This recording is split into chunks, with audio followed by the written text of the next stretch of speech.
All of our productions at GCTV are sponsored in part by Bay State Health, providing the care you and your family need when you need it close to home. Visit them online at baystatehealth.org. Greenfield Savings Bank. Visit them at 400 Main Street in Greenfield. Call them at 774-3191 or go online to greenfieldsavings.com. Greenfield Community College, providing access and excellence in higher education in the Pioneer Valley. Visit them at gcc.mass.edu. The Hammond Family. The Hammond family are longtime supporters of Greenfield Community Television. New Fortune Chinese Restaurant on the Mohawk Trail in Greenfield. Visit them online at newfortunema.com. Call them at 772-0838 and check them out on Facebook. Real Cleaning Services, cleaning Hampshire and Franklin County since 1972. We don't cut corners, we clean them. Check them out online at realclean.com. Call them at 413-422-1143. People's United Bank, located at 45 Federal Street in Greenfield. You can call them at 774-3713 or visit them online at peoples.com. The Solar Store of Greenfield, replacing fossil fuels and nuclear power one home at a time. Visit them at 23 Fisk Ave. Call them at 413-772-3122 or visit them online at solarstoreofgreenfield.com. Thank you to our sponsors for supporting all of GCTV's productions.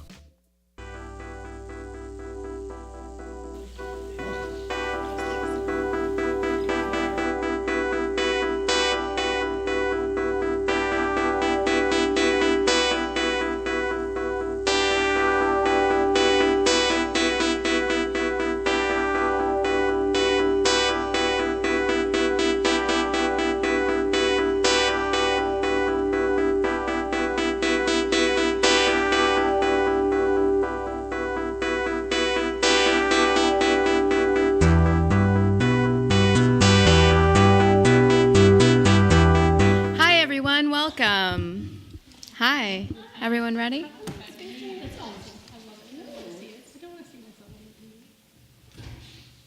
It is 6:33, and we are at the GCTV studios at 393 Main Street in Greenfield.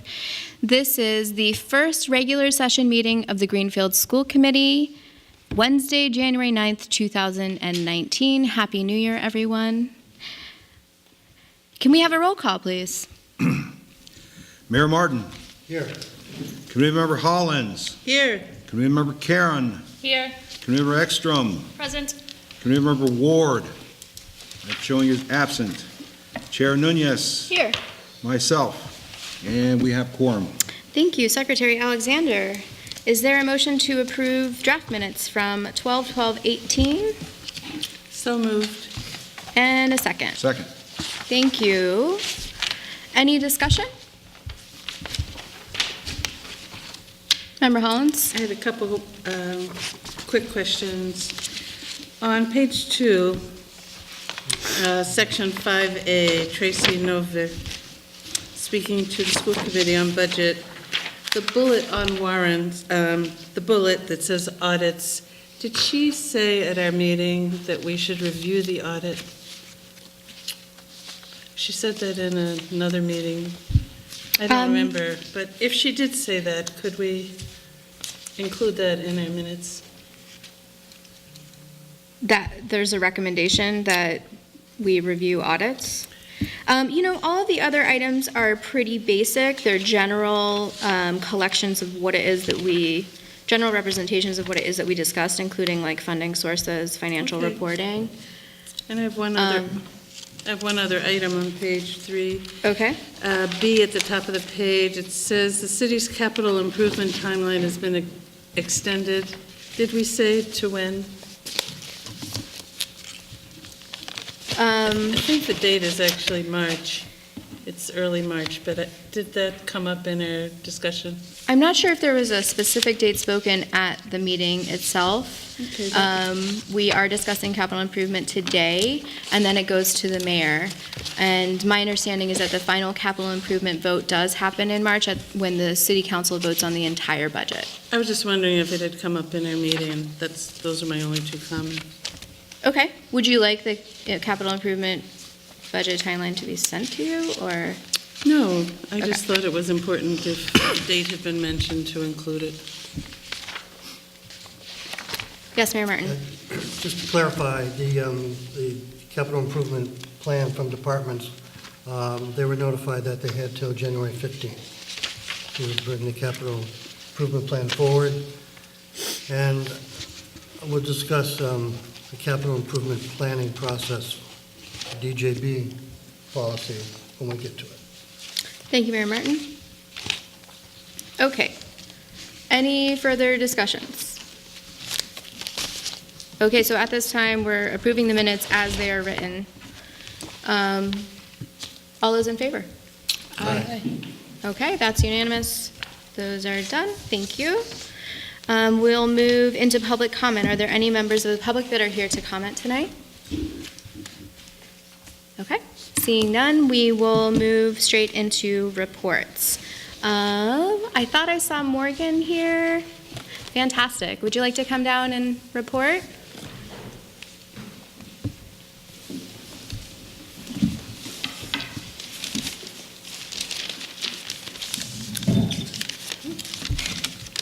Hi everyone. Is this on? Okay, couldn't tell. So I'll be starting with sports.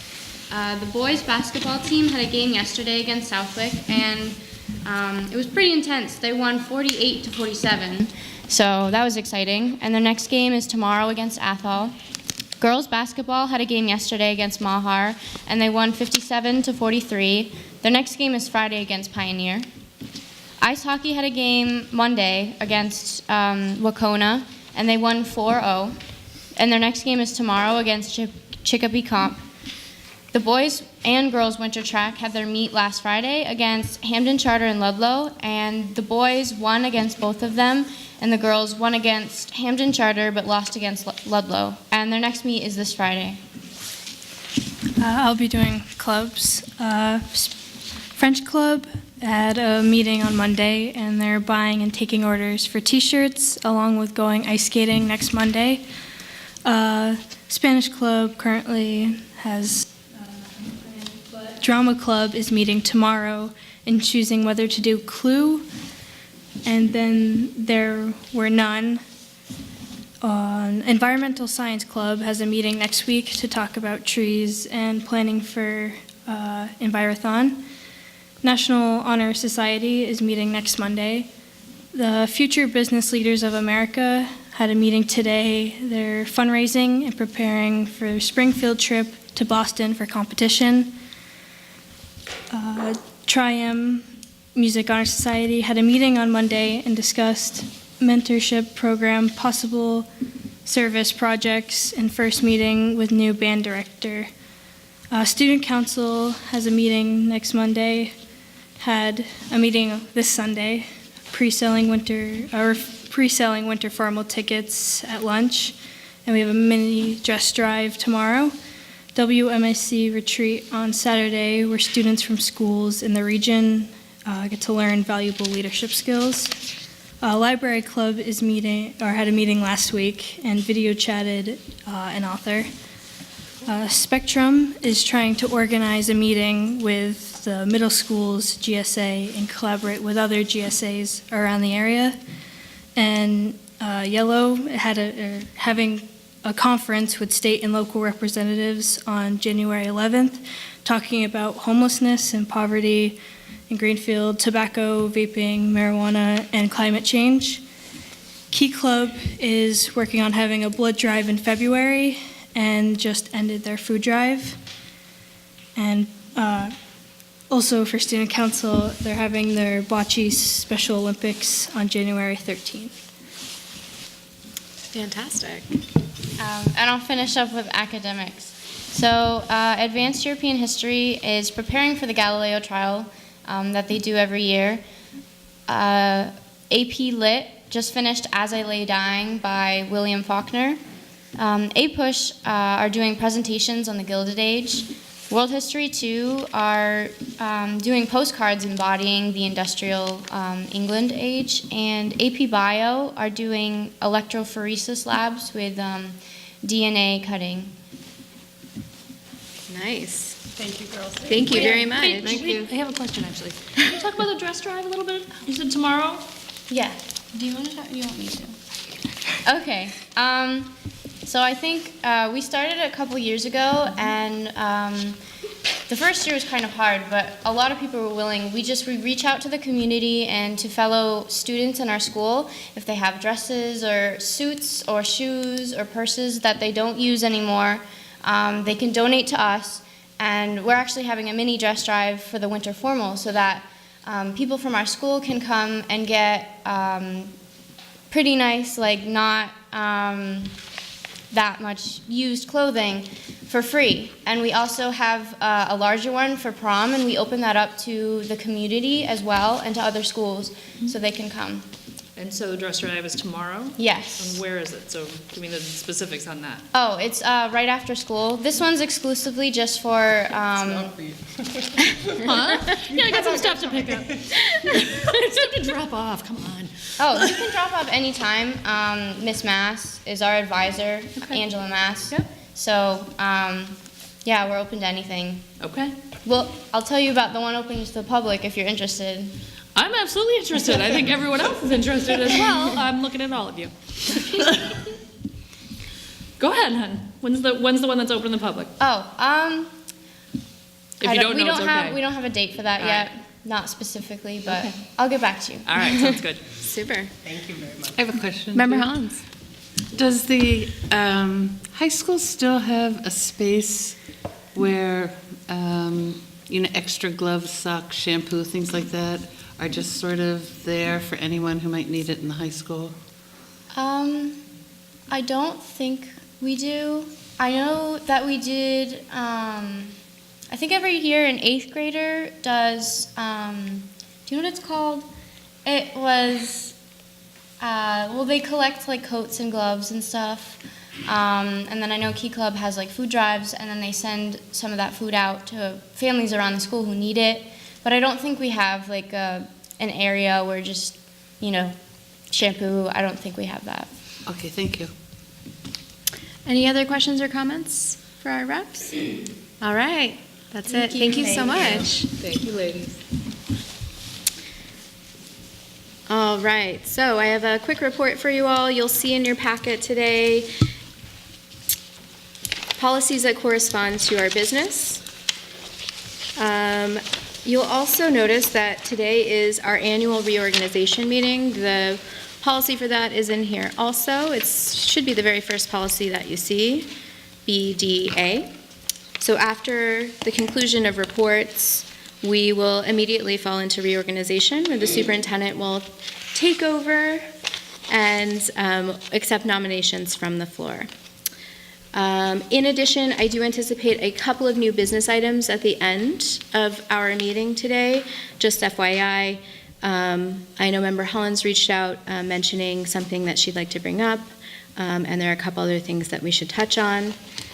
I'm not sure if it made it into the packet. Did my late request? It's not there yet, so I'll email it to you. I just wanted to let you all know about some new legislation that went through today that was put forward by Senator Sonia Chong Diaz, and I will email that to you. I just want to help to keep everybody informed about what's going on. And other than that, I will yield the floor to the superintendent.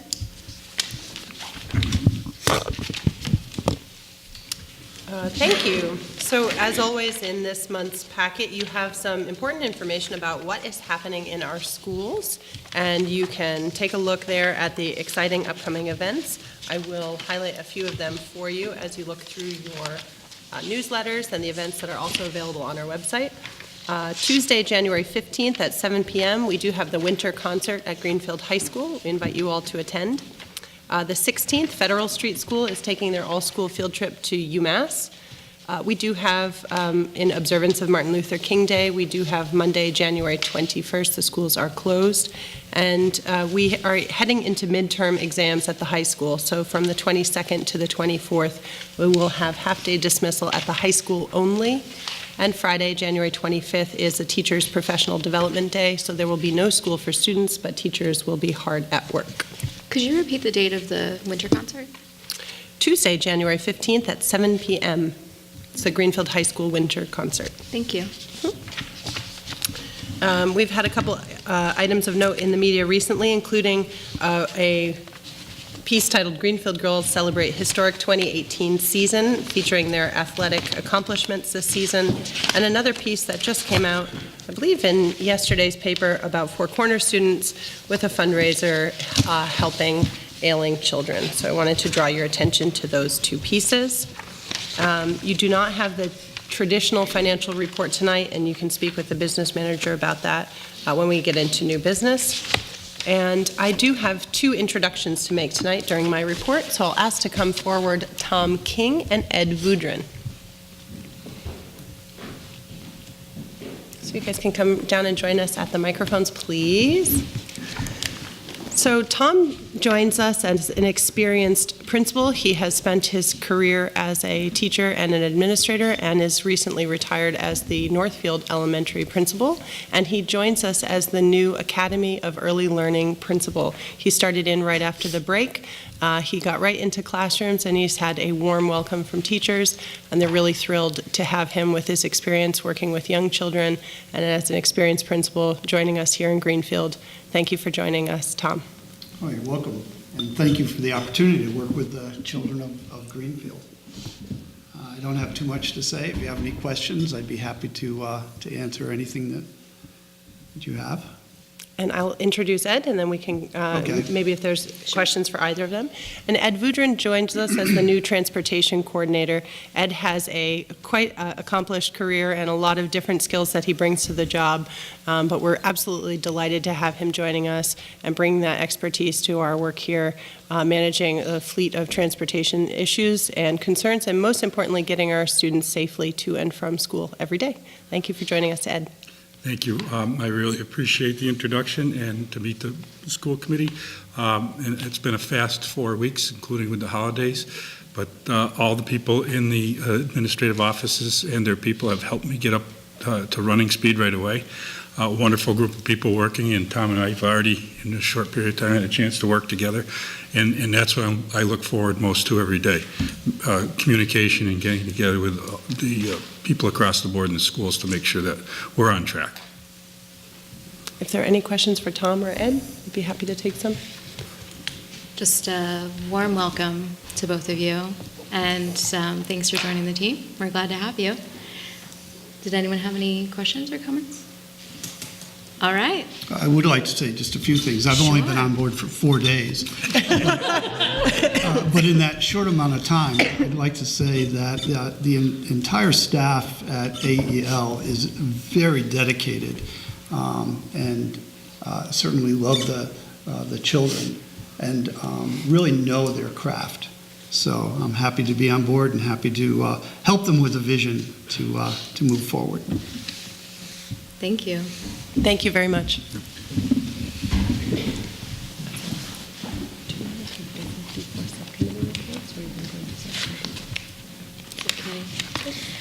Okay, so that concludes your report? Yes. All right, thank you, Superintendent. We'll head into subcommittee reports. Member Ward is not here tonight, but I don't believe that the Budget Subcommittee met since our last meeting. Is that accurate? I believe that's accurate.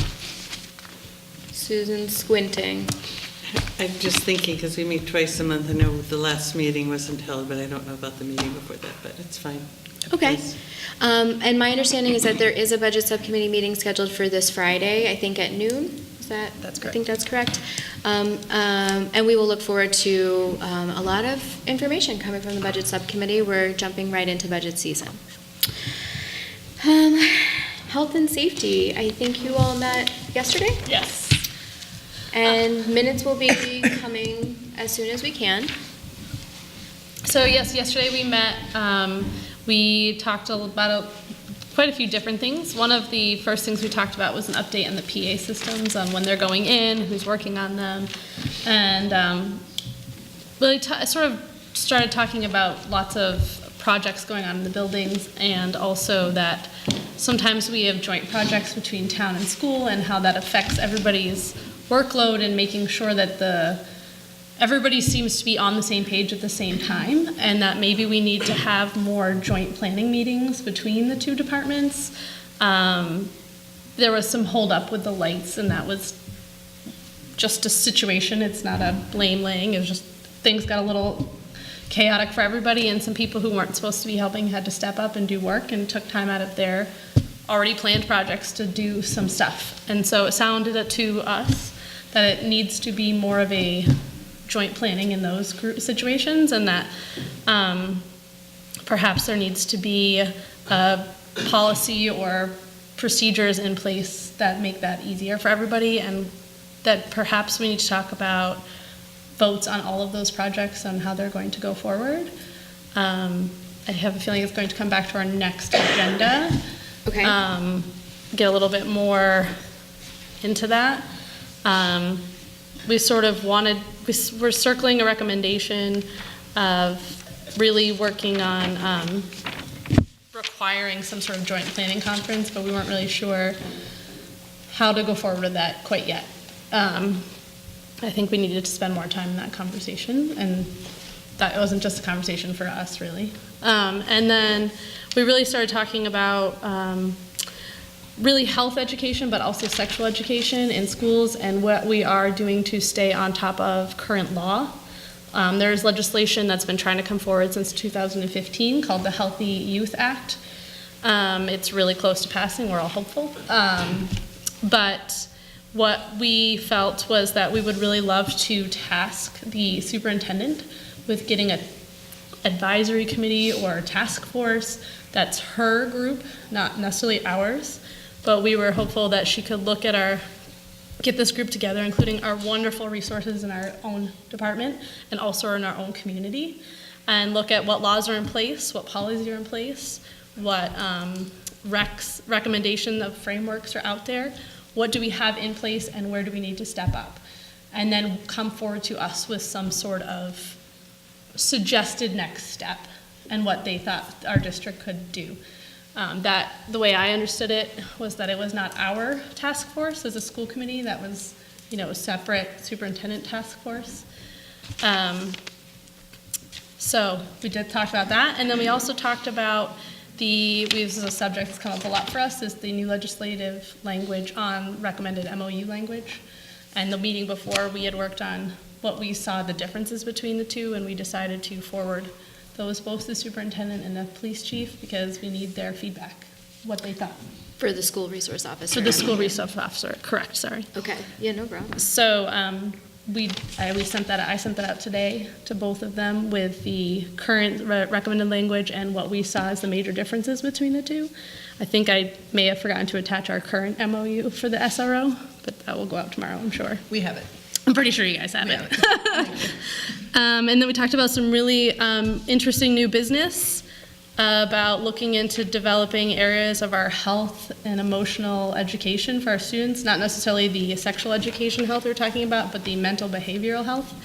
And the superintendent was excited to think about finding new grant funding for someone to really focus on that, to be a program coordinator and work forward on getting into that, especially things like vaping and all these brand new topics that haven't been in our younger years. That's not something we all thought about. So that was that. Thank you, Member Karen, for the thorough report. Are there any questions or comments for Katie? Okay. My only question or inquiry really is just, my understanding is that you can build a task force without a vote from the committee. Is that accurate? So, Can I just ask a clarifying question? yes. So I think the clarifying question is if there's interest on this committee to hear recommendations, if a task force were formed and we were to bring forward a set of, just sort of a synopsis of the topics that were covered, what's in place, what are current policies, what are best practices that are recommended, how does this pertain to Greenfield policies and applicable laws, would the committee be interested in hearing those next steps? Is that something that you would like time time in the district focused on. And the way this would be put together is likely to have our nurses, to have some of our health teachers, to have some parents involved in this conversation, to have some community members that have expertise in this field, and to provide that as background input to come to the committee. The committee is not obligated to take any action on that or to, go one way or the other, but I think it would be useful in informing what we do with that next steps. Thank you, Superintendent. Yes, Member Ekstrom. I'll beat my dead horse. People with disabilities are 7 times more likely to be sexually assaulted, so I feel like it might be beneficial to get the PAC involved. Great. Because they'd have a strong voice in that. I would welcome that. Absolutely. And I saw Member Hollins. Yeah, I just want to say that I think a superintendent can put together a study group on any topic that involves the curriculum for a school district or anything at all.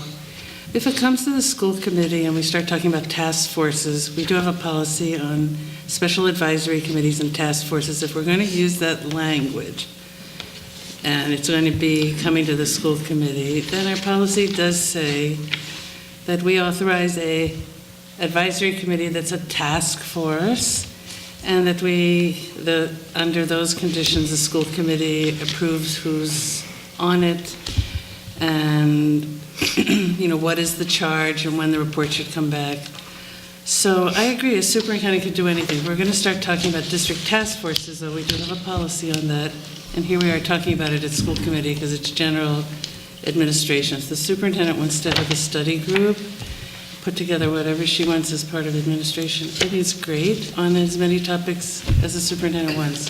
If we're going to start talking about task forces, we do have guidelines on who's going to be on it, where we agree who's on it and we vote the charge. Thank you, Member Hollins. I think what I'm hearing is that this would be an advisory committee put together by the superintendent. So I appreciate you clarifying the terminology.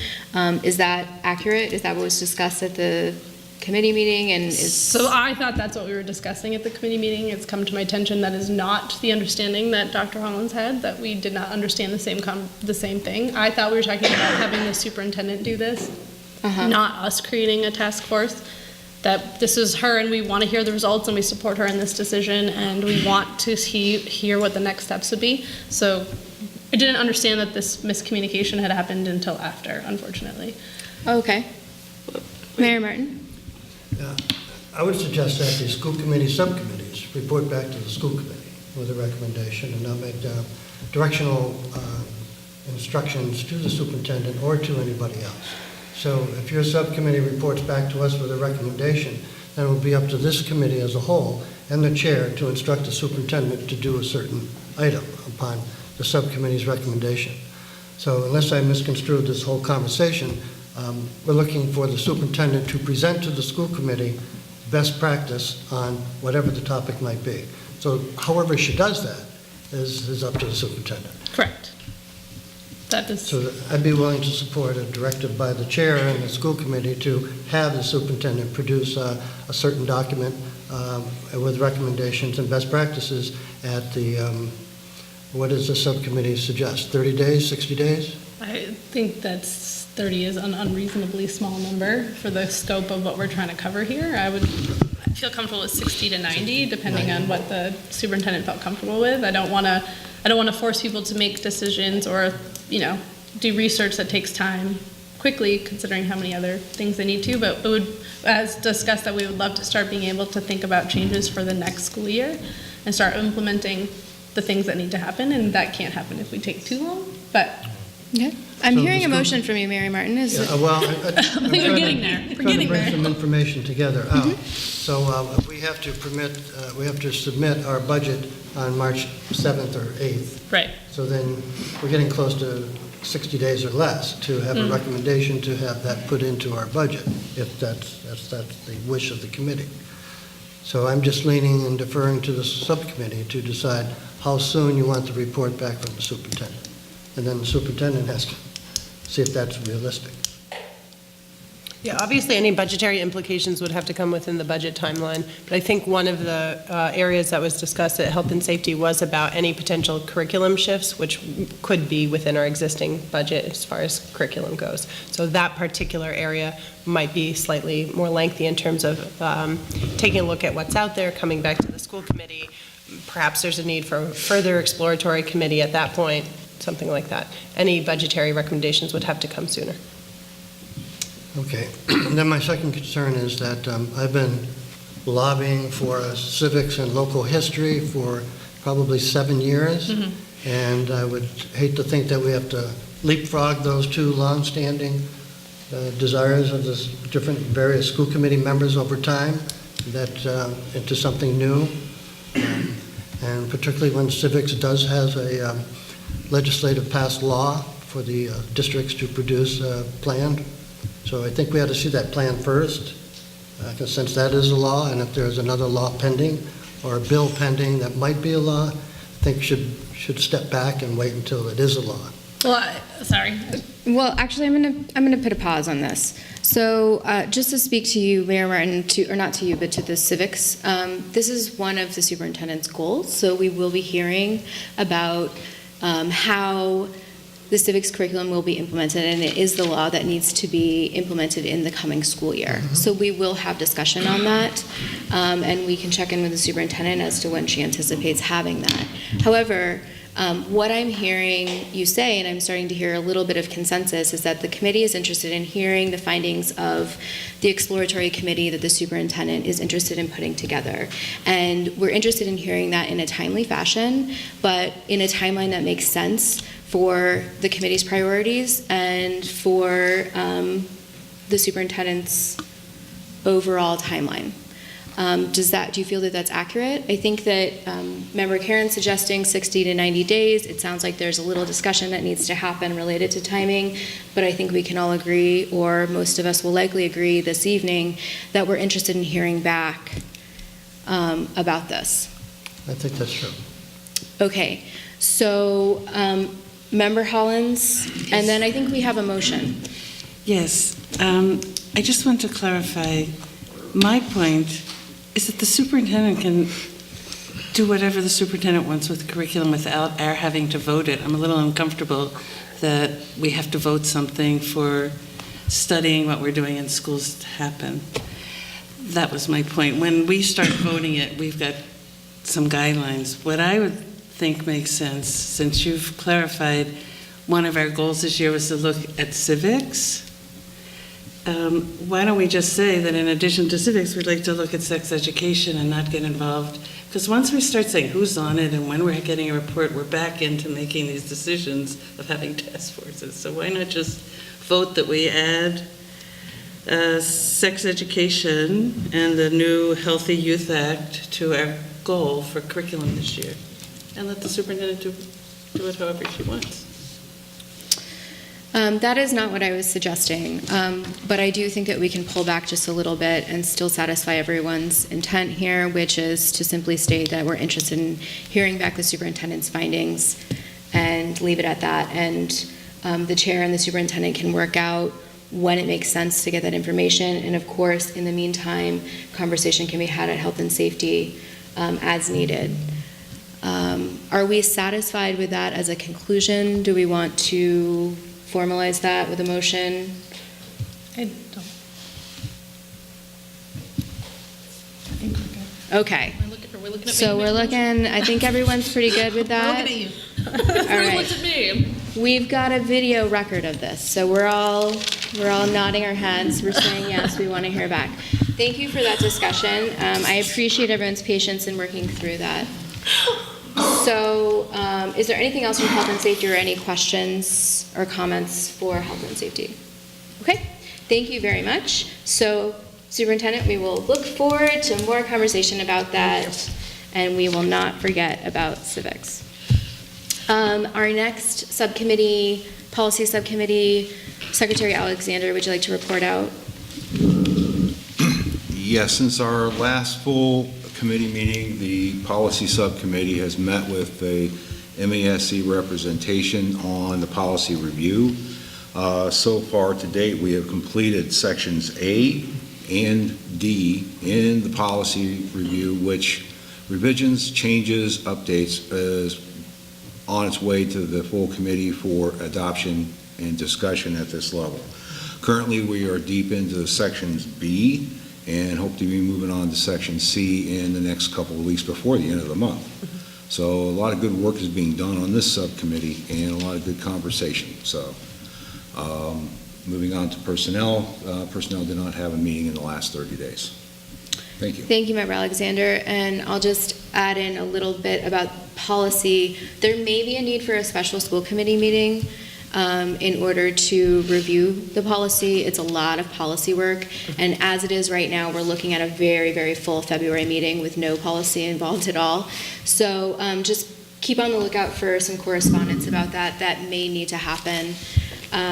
We will follow up. Let's see. I think that's all the subcommittees, right?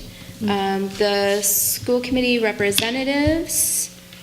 Member Ekstrom, anything from the collaborative? All right. Oh, ma'am. All right. And Member Hollins, anything from planning and construction? Planning and construction did meet last month. They went over the parking garage, which is now open, the new Department of Public Works office on Wells Street, which is now open, town hall energy upgrades, the roof repairs that are needed at town hall, and the big topic coming up is capital improvement, and planning and construction will review requests and make a recommendation to the mayor.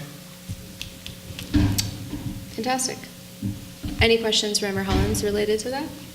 Are there any minutes available from planning and construction yet? There aren't minutes yet from the last meeting, but the mayor's office would know where those minutes are. Or There's is it the usually clerk? minutes. I don't think I'm the right one to ask, but the mayor's got staff in his office that can access minutes. Okay. I know there are minutes. We can follow up on that.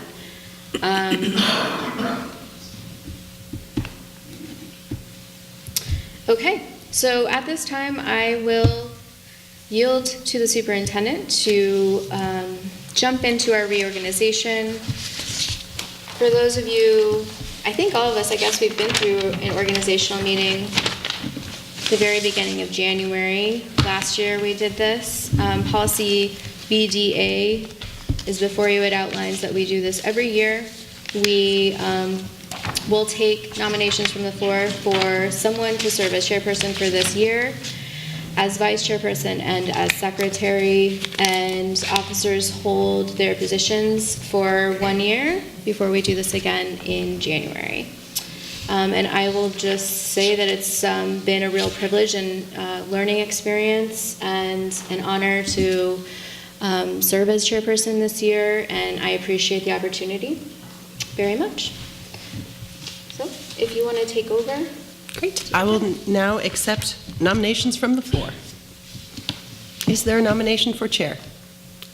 Member Alexander. I would like to nominate Adrian Nunez to continue for another year as the chair. Okay, is there a second? Second. Seconded by Member Karen. Member Alexander, would you like to speak to your motion? Well, Chairman Nunez has done a very effective job. She's learned a lot, and she's taken us a long way through a lot of hard times last summer and in the fall. I think continuing the leadership trend that she's giving us for a second year will give the school committee a very bright future in the coming years. Thank you. Is there any further discussion?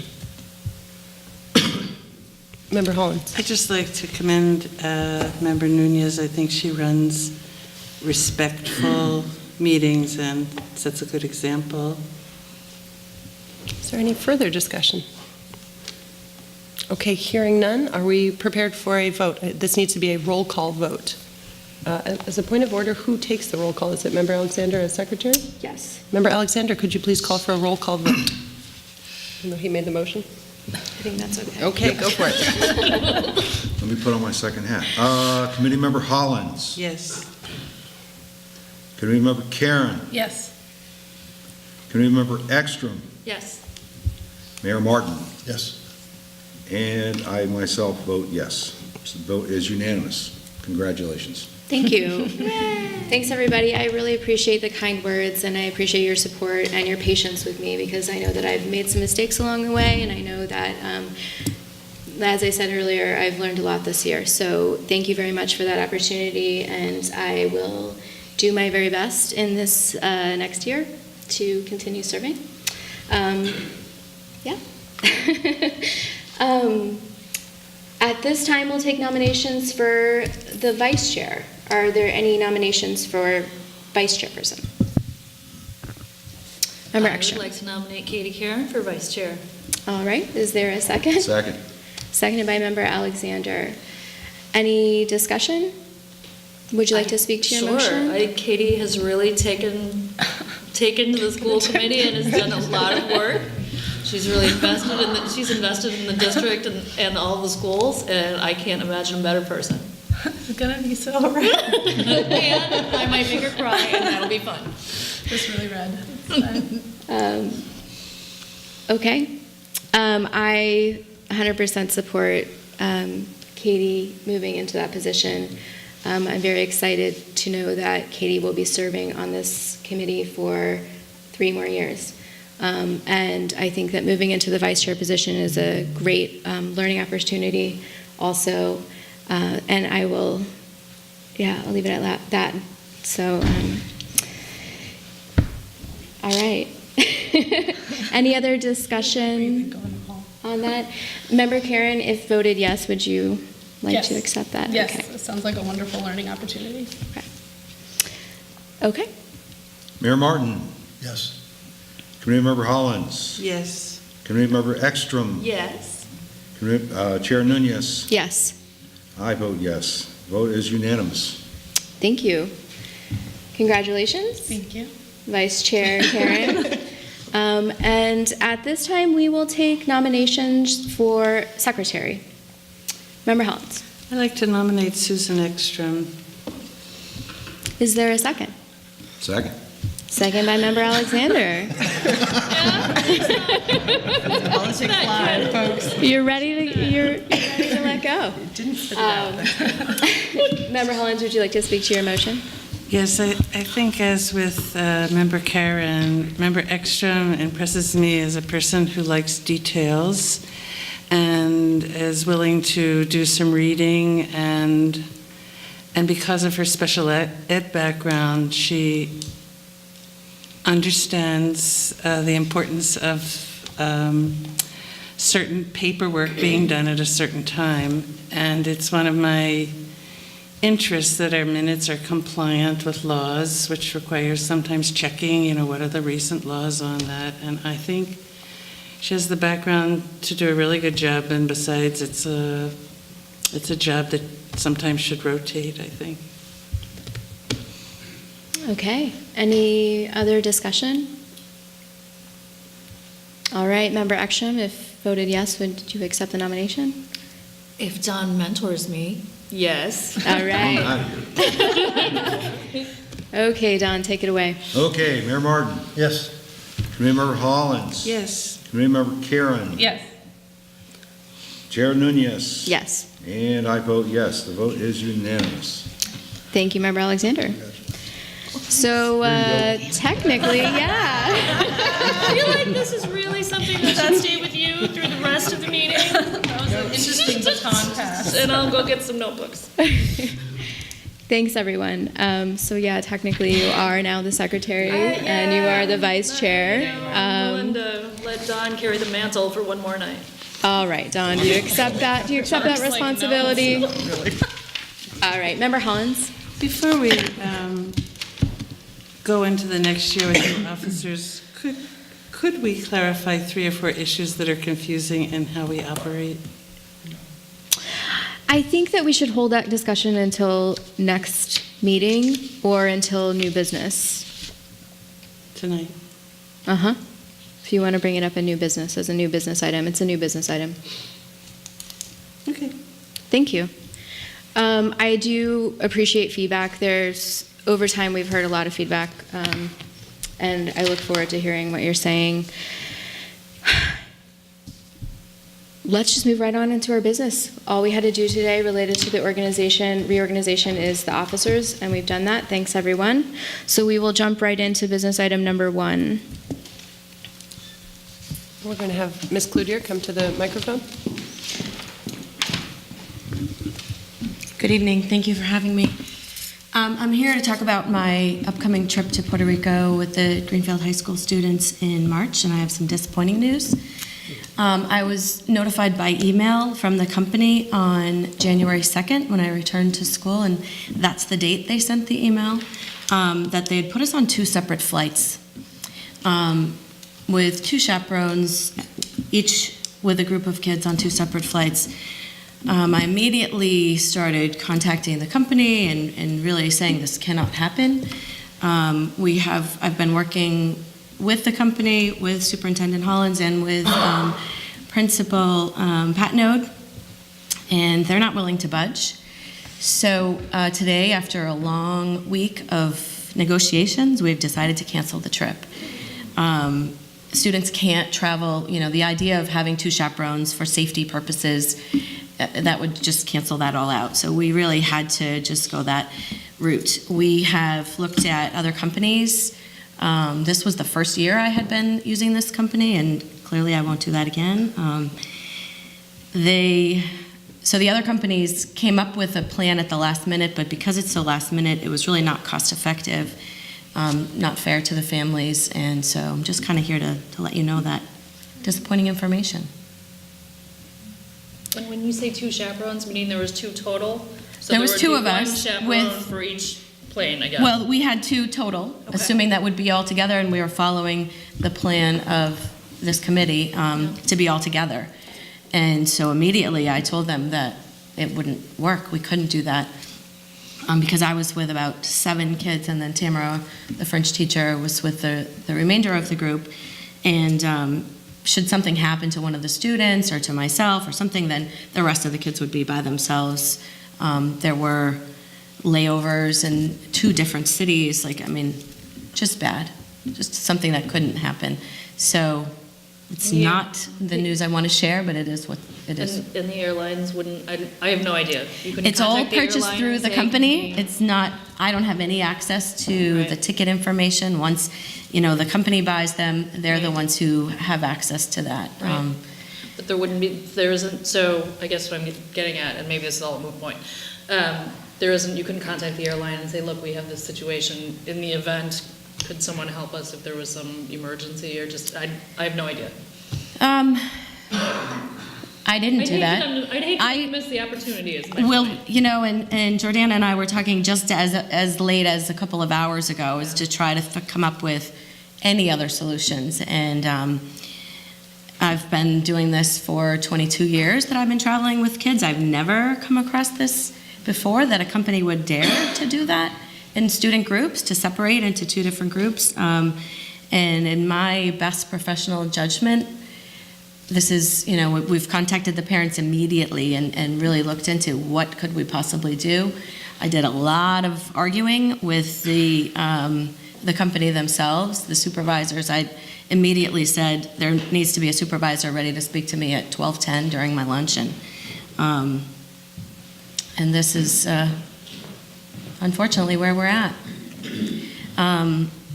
There's many underclass students who are anxious for the next opportunity, and there are 4 seniors involved, so it's very disappointing for them.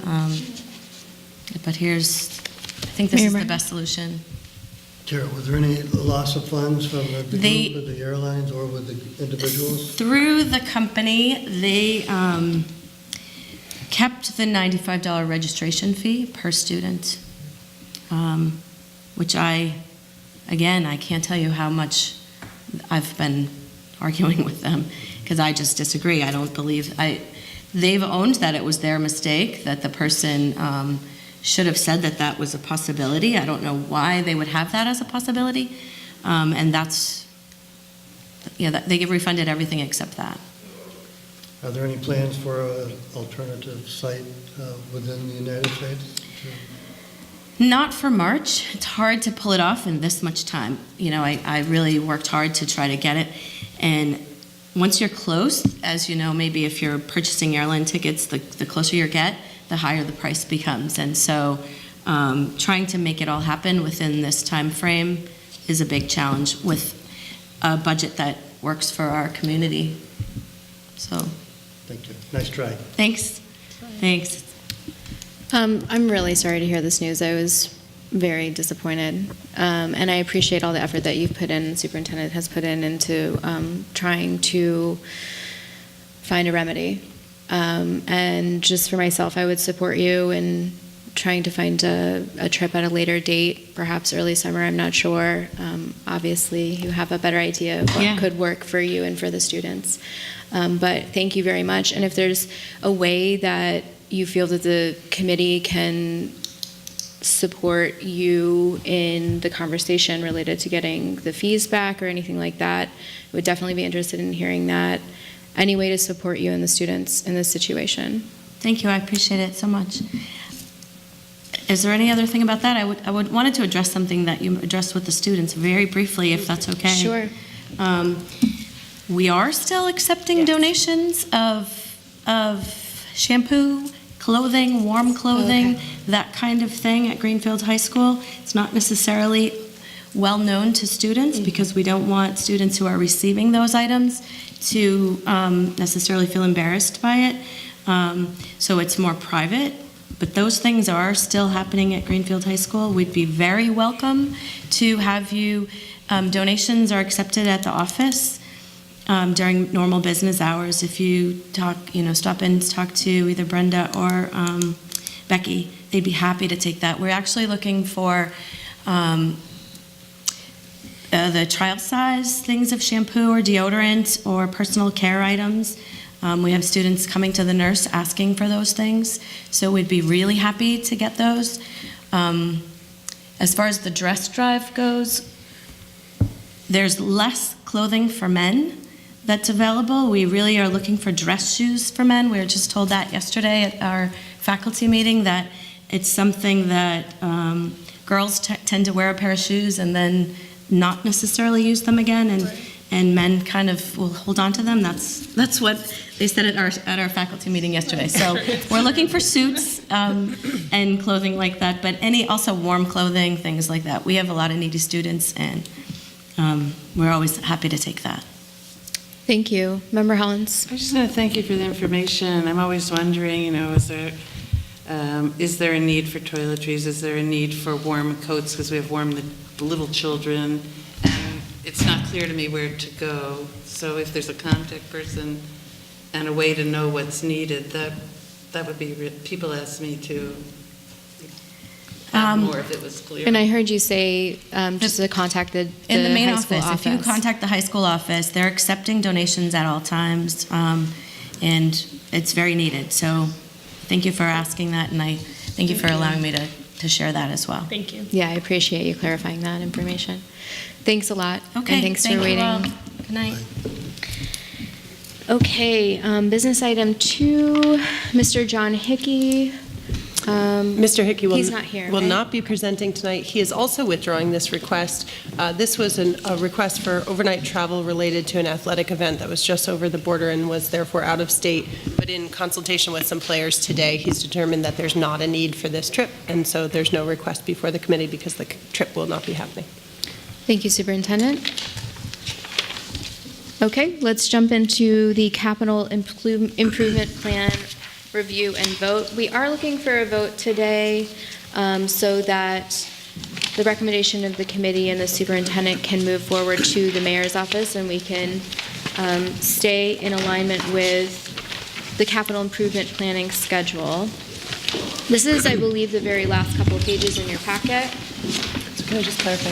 Yes. So just to clarify, in terms of process, the committee will take a vote to endorse any or all or some combination of the capital tonight, and then the superintendent will present it at the capital improvement planning committee, which will then forward recommendations to the mayor. So there is an intermediary step, and the CIP committee itself may further reduce or modify the recommendations, but the committee is the initial step in bringing that forward. Thank you, Superintendent. Okay, would you like Steve or Ellen to jump in? So before we begin, I will say that the capital requests that are in front of you represent a wide variety of needs, but I would say that close to $500,000 of requests and needs have already been removed from this list, and that's because we are seeking to be realistic in the requests that come forward, and each one of these, the principals have had a review where Alan Schmidt, who's with us tonight, has gone out to the school and sort of walked and visited and identified the need along with the principal, and then has worked this year with Steve as our new business manager to put together the document that's in front of you tonight. Thank you. I saw Member Hollins first. So is this document actually the list of capital requests coming in from the schools? You're saying some items are off the list? Right. There's no process for requests from principals coming to the school committee. There's a process for the superintendent making a recommendation to the committee. So I'm just trying to, the title says Greenfield School Capital Improvement Request, but then you said this isn't really the request, this was just These the are first the requests from the school department, and I would like to make the committee aware that that there are more requests that could have been included that have already been removed, so that the requests that are in front of you are still the highest priority. If the committee is interested in seeing, in addition, the additional requests, there were additional requests that are also important related to space, related to safety, and related to some of the accommodations and adaptions in our buildings that we need due to aging facilities. Okay, thank you. And then Mayor Martin, I saw your hand. Yes, thank you. Madam Chair. Just a couple quick questions. The first one refers to Member Collins's request to discuss some policies and whether the business we're doing is actually following policy. So in the capital improvement planning file policy DJB, you'll find it in your packet. It does commit to a working collaborative with the city for capital improvement and expenditure planning.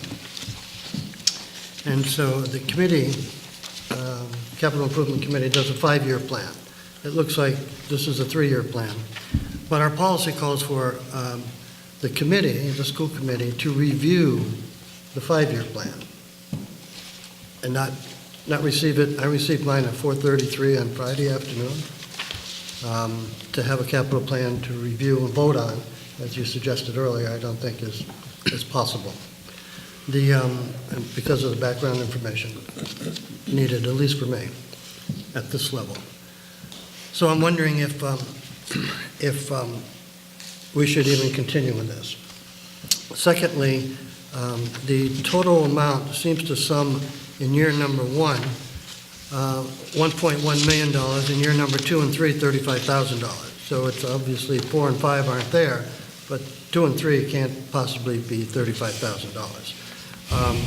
And I don't know if the 1.1 million request for 2020 includes a sum that shows a blank space for computer technology, but references a list on the rear that totals $320,978. So if that does include it, then it was omitted. So is it included in the sum of 1.1 million, or is it not? No, the capital part is, I'm sorry, the technology part is separate from the first 2 pages. Okay. Mayor Martin. Yes. I think it's a good idea for our administrators to present a little bit about this to us and then continue on with your questions. You have some good questions in there. Some of them I share. Would you mind yielding to hear from the administrators? Sure. Superintendent, would you like Steve or Alan to present, or? I think you can begin. Okay, that sounds good. I'll kind of start off. Alan is the real expert here. He sees all these buildings every single day. So we can either take it one by one, or we can talk about it globally. Then you can ask questions about specific ones. But what this list represents is a fraction of all the work that needs to be done within the district.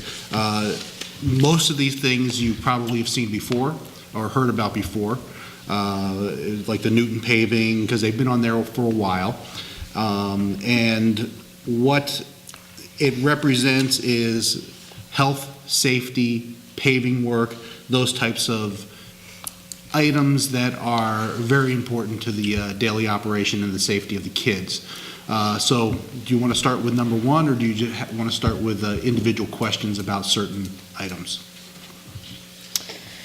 I think it's actually some of the questions that the mayor brought up related to the 3-year projection versus a 5-year projection. Is there a reason why we are looking at 3 years versus 5? Frankly, that's an oversight on my part. And I was going off a list that was in my database from an old business manager, and it only had a 3-year listing to it. And then most of those listings front-loaded those costs in the first year. So we can go ahead and revise that. That's not a problem, and make that a 5-year plan. But I don't think the actual projects will demonstrably change. It's just the cost will shift over the course of different years. And then an extension, maybe not exactly the same question that the mayor was asking. I've seen in the past our capital requests prioritized even further, like they've been given, there's something indicates that those are the recommendations of the superintendent and the business administrator and the facilities manager to bring forward to the capital improvement committee. Mm-hmm. The way that we're reading this, are we reading this in a hierarchy? Is number one our number one priority, or are there other priorities that are listed? It's in no prioritized order. Okay. It is basically a list of things that the superintendent, myself, and Alan have deemed to be important, and then you guys can take them as a whole or break them up however you wish. Okay. Member Hollins, I see you. I do want to return back to the mayor. Thank you, Mayor, for yielding the floor. Would you like to continue with any questions that you have? Not at this time. Thank you. Member Hollins. Before questions, I just want to make 2 quick comments. One is that Mr. Nimbercow said he'd made an error, and I don't think he did. What our policy says is that we would look at the city's 5-year plan, because the city has one right now for every department, a capital plan that goes out 5, it may even go out 10 years.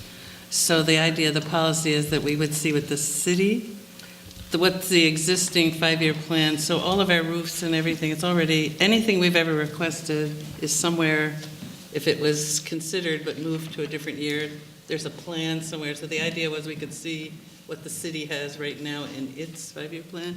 And actually what Mr. Nimbercow did was something new that's really helpful, is to take our requests and put them for 3 years. That's one comment. And the second is, it came up at our meeting on facilities, is we have to, whatever we approve and whatever numbers we use, we have to be really careful, because if we put 50,000 and it ends up being 60,000, we've got to go in and take the other 10 out of things we have for our children.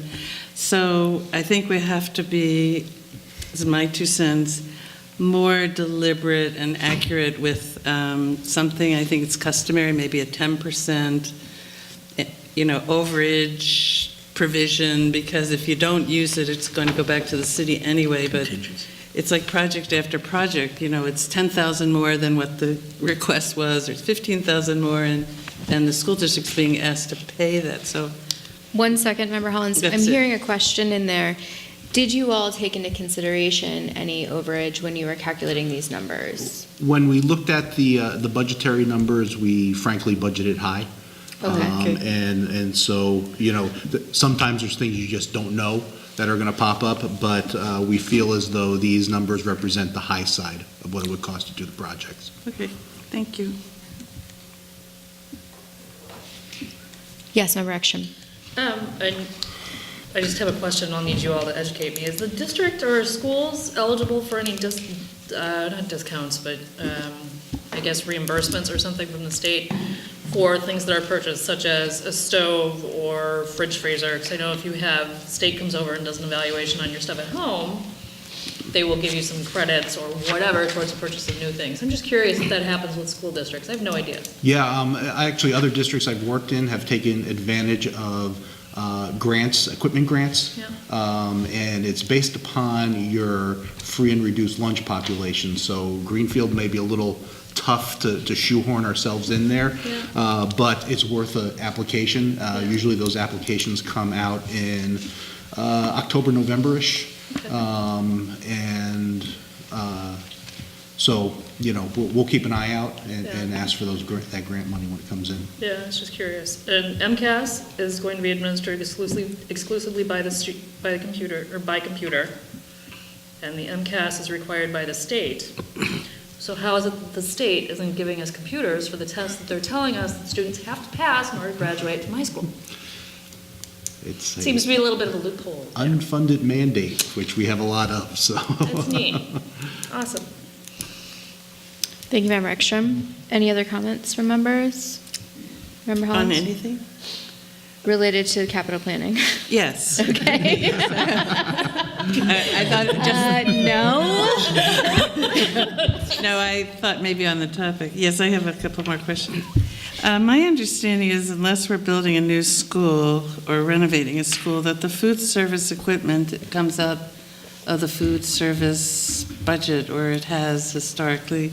So I have a question about, unless I don't recall, a new stove would come out of the proceeds from food service revolving.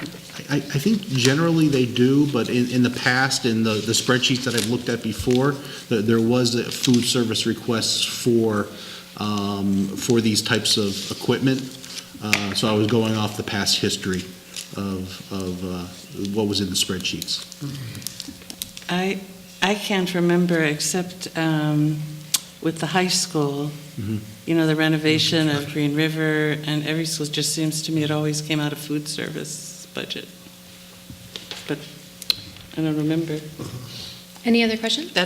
Well, I had that question. I had a question about, yes, the elevator at Federal Street. I went through the warrant, I noticed that we just had our inspections on all our elevators again, which is great. But do we have any report, just because the elevator is old doesn't mean it has to be replaced. Do we have a report from the people who repair our elevators saying this elevator cannot be repaired or something like that as a reason for replacing the elevator other than just it's 50 years old? Alan deals with it every day. So, so to answer your question, over the past couple of years, we've had the elevator repair people to Federal Street more than all the rest of the schools combined, easily, like every couple months for a while. And the repair person that was coming out was having a hard time even finding replacement parts. And they were going on eBay and places like that because the controls for that system are just so old. So that is why I asked them 2 years ago, and it's in your capital improvement program from a couple of years ago, to replace those. Now, the numbers I have are pretty close to what we'd be looking for to replace those elevators. So I haven't gone out to get new numbers because for 3 years straight, that hasn't gone anywhere because it's a significant chunk of change. The only bad thing about it is if the elevators go down, then the school is no longer ADA compliant. And that worries me more than anything because we cannot not have functioning elevators in any of the schools. They have two, north and south.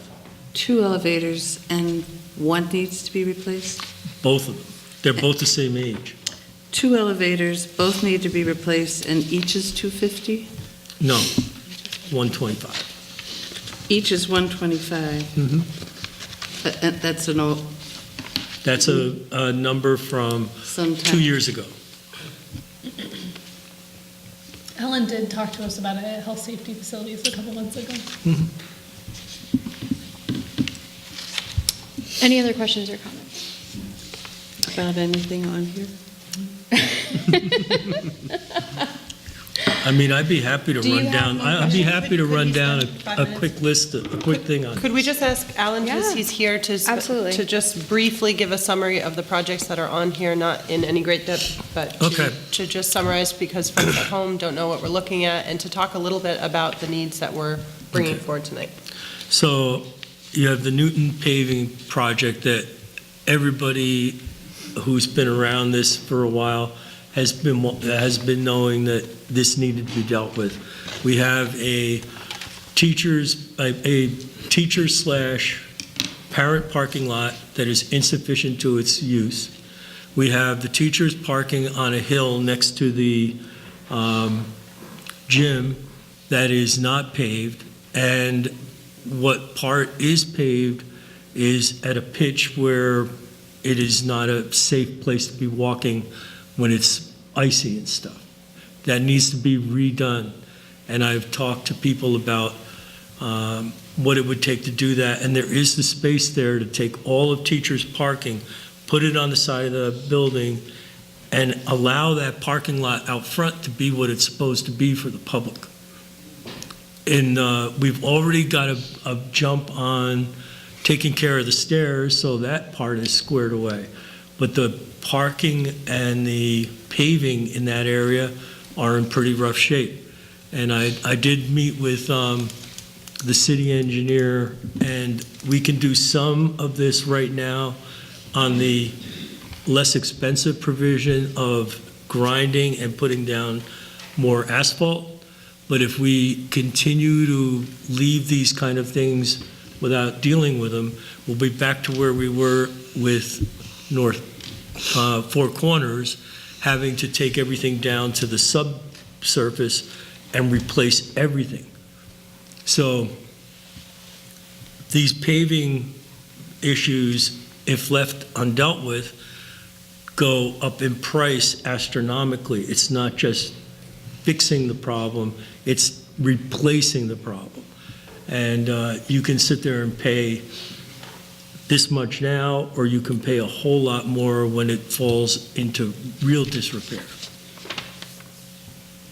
And then moving on to asbestos, we still have asbestos in some of the schools that really needs to be dealt with.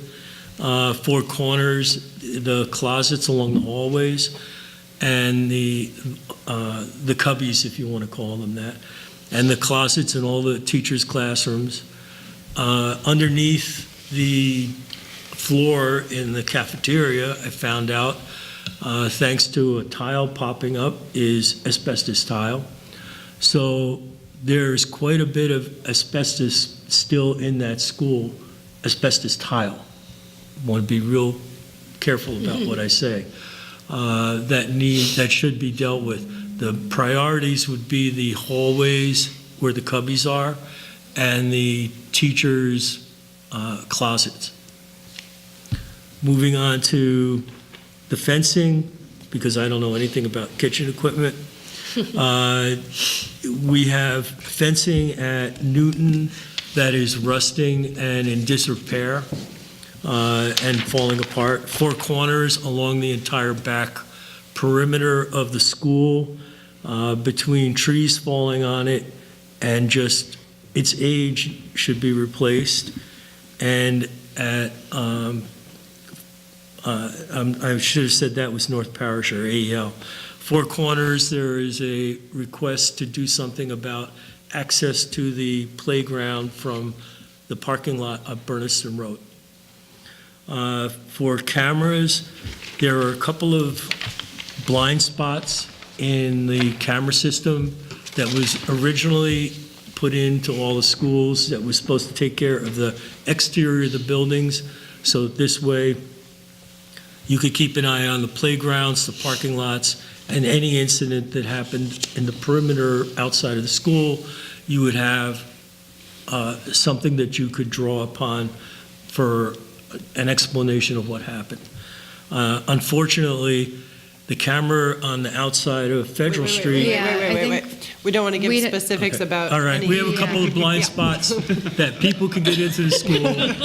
We have a couple of blind spots that people can get into the school and get out of the camera range and not be seen before they get into the office to sign in. They buzz them in, and then if they don't go directly to the office, you do not know that until they don't show up. So that's a topic for a different meeting. But that's the cameras. The roof leaks, we still have a roof leak in the Four Corners gym, and that hallway down at the end where you connect to the mushroom, which we've been working at trying to get squared away. We have the middle school gym underneath one of the heating units that there's been discussion for years about replacing the rooftop units, which would also solve your Four Corners problem. And the Sanderson Street entrance where the greenhouse is becoming more of a problem. When we get heavy-duty rains, it leaks right where the stairs are, and that is definitely a safety issue, having a wet area before you reach the top of the steps. Four Corners accessibility, that is something that we're dealing with the state, trying to get through this. The city has nicely hired an engineer to consult on this. And rekeying at Newton and Four Corners has been requested by both of the principals because over the years, both of those schools have turned into keys for this, keys for that, and there's a whole wad of keys just to get into different doors, where all the rest of the schools, for the most part, have master keys. You can get in where you need to get in, and the swipe cards eventually take away most of that problem. But for emergency access for the police and for maintenance, it's really vital that they have master keys. Exterior and interior doors. Four Corners once would like to have the old storefront doors replaced. They're old and they're worn. Newton and North Parish, I've been slowly replacing the doors as necessary. When they get to a certain point of rot and mice chew through them, then it's time to replace the door. So that is what that money is for. You've heard about Federal Street elevator, and Federal Street's parking lot is in the same condition as Newton's parking lot. We had a couple people get hurt in that parking lot already. It's not level any longer. The DPW does the best they can to patch the parking lot, and unfortunately, you can only patch it for so long before you need to deal with the problems in that lot. The rubber stair treads in the middle school, we replaced the treads in the cafeteria and the Sanderson Street entrance with real rubber treads to replace the vinyl treads that were installed in the previous construction project or renovation.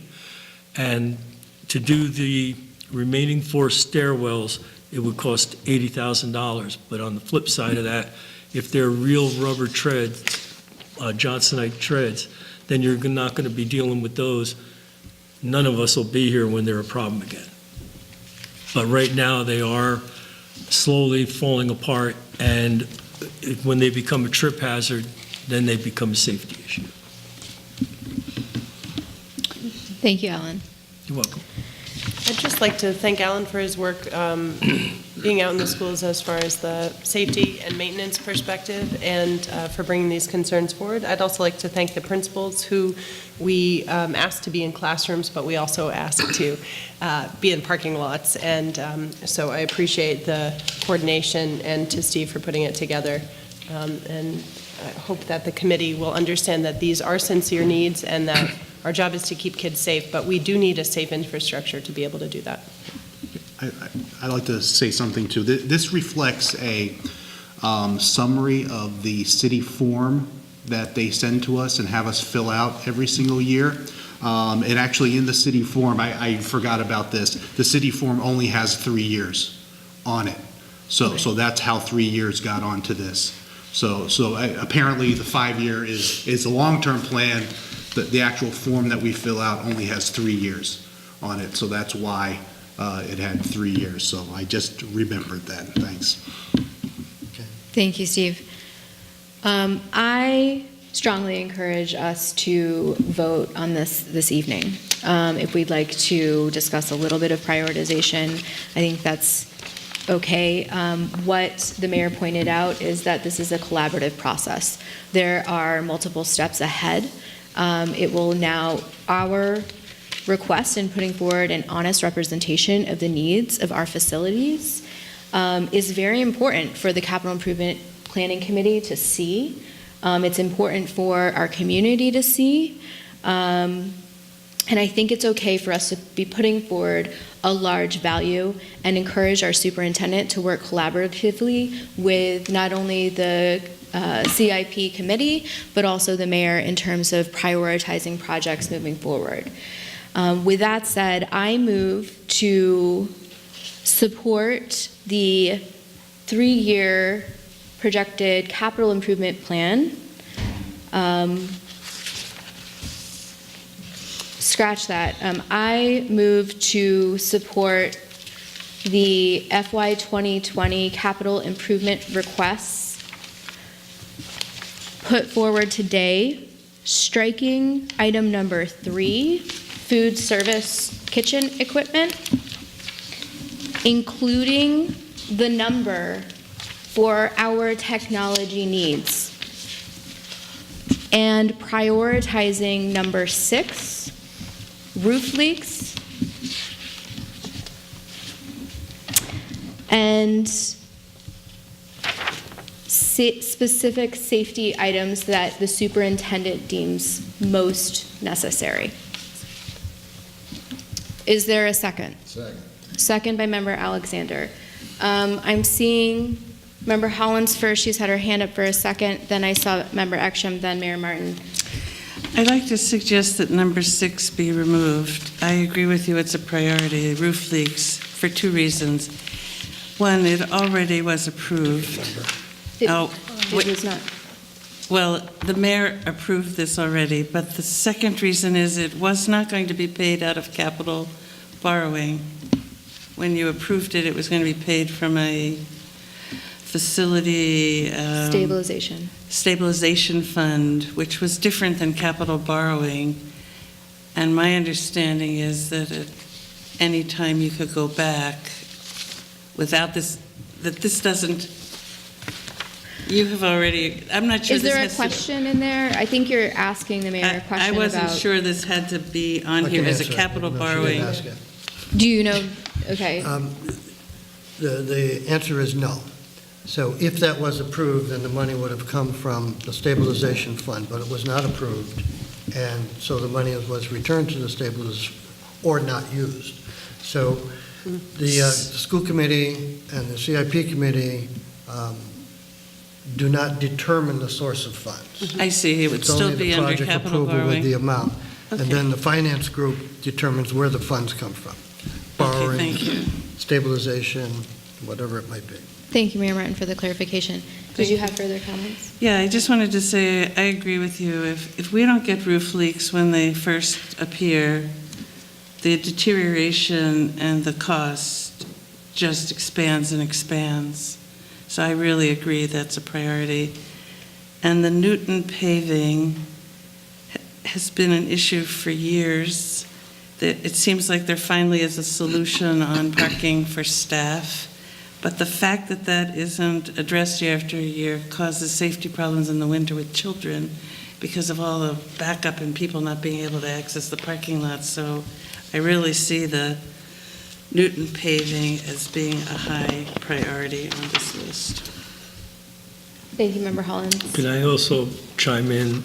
I'm sure the abutters would appreciate that thought too.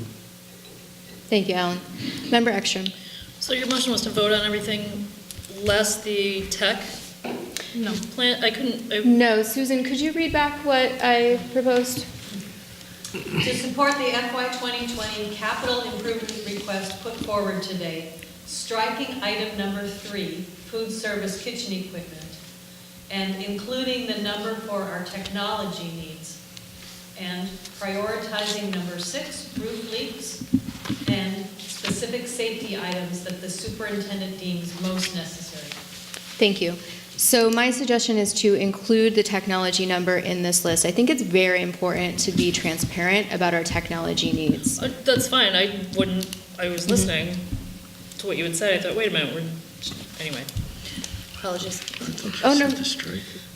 Did you have any other questions or comments? Okay, Mayor Martin, I saw you next. Yes. Under number 1, Newton paving, how many spaces are there now, Alan? How many spaces? Probably maybe 30, 15 on a side. Yeah, I think it's 68. And Well, also, are you counting that the little, whole the parking lot that's not really a parking lot? What's got stone fill on it? Yeah, okay, if you People include have that, been it would be parking there 60, for yeah. years. Yeah, there's probably 30 in the proper parking lot. Right. And how many students are at that school? 240 approximately. 240. It could be, give or take, 10 students. So we have one adult for every 3 students, more or less? We're talking about parking? Well, I don't think any of the kids are driving the cars. Parents? Parents all day long? I understand your point, I'm just trying to think, point I'm trying to look even at Four Corners, I don't know that we have 68 spots, I'm not sure, but that parking lot is almost always full. And even, say if you have a all-school meeting, they're full. If you have conferences going on, if you have any school event, now they're overflowing because you've got 240 kids. Even if you only have one car for half of them, you've got 120 cars. So I would suggest that would the parking garage be adequate for the school department? I want to put this in a proper perspective, because the school department has more spaces than the parking garage. So I think there is another pressing issue that we must deal with, whether it's per site. I don't want to debate with the members of the school committee. So I'll address my questions to the superintendent and to the 2 gentlemen here. That's my opinion. We're all going to have an opinion. I agree with the strike of number 3. We've never served the food service department. Usually it's been, if we knew the balance of that account right now, that would be a good example of why we don't purchase equipment for the food services, because they have federal funds and they are able to take care of their kitchens. The number 6, well, let me go to number 5, the fencing. I'm curious as to, Numbers aren't right on it. do you want to corral, is that the idea, to fence in I all want of to the? replace what's there. But can't recall a school that's totally fenced in. Well, all the schools have fencing except. They have fencing, but they're not fenced in. No, but Four Corners has fencing there's no fencing off of that one area. And I keep getting people asking me, well, what's to stop somebody from just going straight out onto the playground? So there's also So you want to fence in that whole area? You want to fence in that school? Well, you could still go around the back. We still need to access the back. So you could still go drive all the way around the building. So the fence isn't going to stop anyone from? No. If you really wanted to get in there, you what-ifs. could get in there. And the same with Federal Street. You have an open access fence on Franklin Street, and you have an open access from Church Street. But And you Federal have- Street's not on here. No, but I want to go through the schools. Oh, okay. So Green River. Well, we fixed Federal Street. Okay. Well, you replaced the fencing that was there. That was on a CIP. Is AEL fenced? North Parish is fenced totally. Right. And that is in really rough shape, from trees falling on the fencing. Matter of fact, I'm doing an emergency repair in the next couple of weeks because a tree taking down a section of the fence. Okay. Number 6, Could we get an idea of how much has been spent on technology in the last 5 years? I don't know that off the top of my head. I'd have to find that out. I can say that the capital budgets for the last 3 years have been reduced by approximately 90% of the requests. So if there's a discussion tonight about that, and we have not spent any time going through the technology requests, so I might ask Steve to itemize some of those. But if there is an effort to reduce capital, which historically is prioritized for safety and security issues, such as the roofs and things like that we've already talked about, then we desperately need a place to house our digital infrastructure in our operating budget. And we've talked about this for several years. So if capital is not the right place to fund replacement of our desktop computers, of our network infrastructure, of our servers, of important technology that keeps our students, like our Power School technology, up and running, then we need to have a place that we can do this and commit to upgrading it. We're due for several upgrades that will be costly to the district but are important because we have to maintain security, and we don't have a way right now to maintain a commitment to keeping those devices up to date. Okay, I would suggest that the law can be violated by purchasing Chromebooks that last 2 years. So you have to have, whatever you're purchasing through capital has to be for something that lasts for a while. Stephen's probably familiar with the exact law, but if you're going to bond something, then it wouldn't be something that's going to be obsolete in 2 or 3 years. So the discussion has been had in the past is that technology should be part of the infrastructure and operating budget of the school department. And because you have the specifics and the access to grants and a number of other avenues and other sources of funds.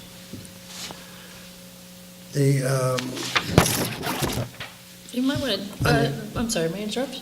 Yes. Technology changes pretty quickly. 2 or 3 years could be vastly different. But it can't be.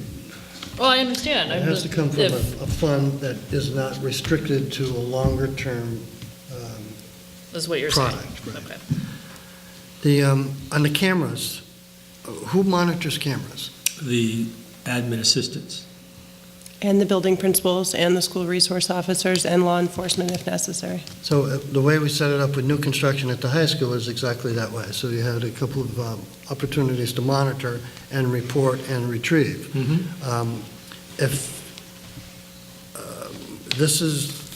Are these cameras you're looking for in the other schools to be monitored on exclusive entry and exit? Or are they I just want to after the caution us fact? on we have to bring forward the capital, so we were obligated to put this in here because we have to make the request, but I would ask that any questions about security, we have an executive session so we can answer your question on that, Mayor. Sure.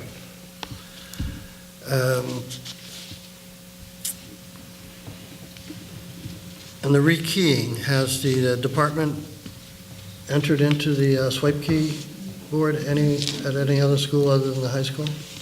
Yes. So is that what the rekey means, is to rekey or to enter the swipe card? We're going to complete the swipe cards on the remaining schools, but the keys for the principals, police, custodians, maintenance, instead of having that huge ring of keys because we've had locks changed over the years for different reasons. Some of the schools are perfectly fine. For some reason, Newton and Four Corners have multiple keys for all over the school, and no rhyme or reason to it. You just go in and ask a custodian in one of those schools to show you his keys, and you'll sit there and go, why do you have all these keys? And it's not a very smart thing to have. So you don't have a master key system? Yeah, and also in Four Corners, they're sledge locks. They're just SC1s. That's interior. So you could, they're not exactly what I would call a safe system.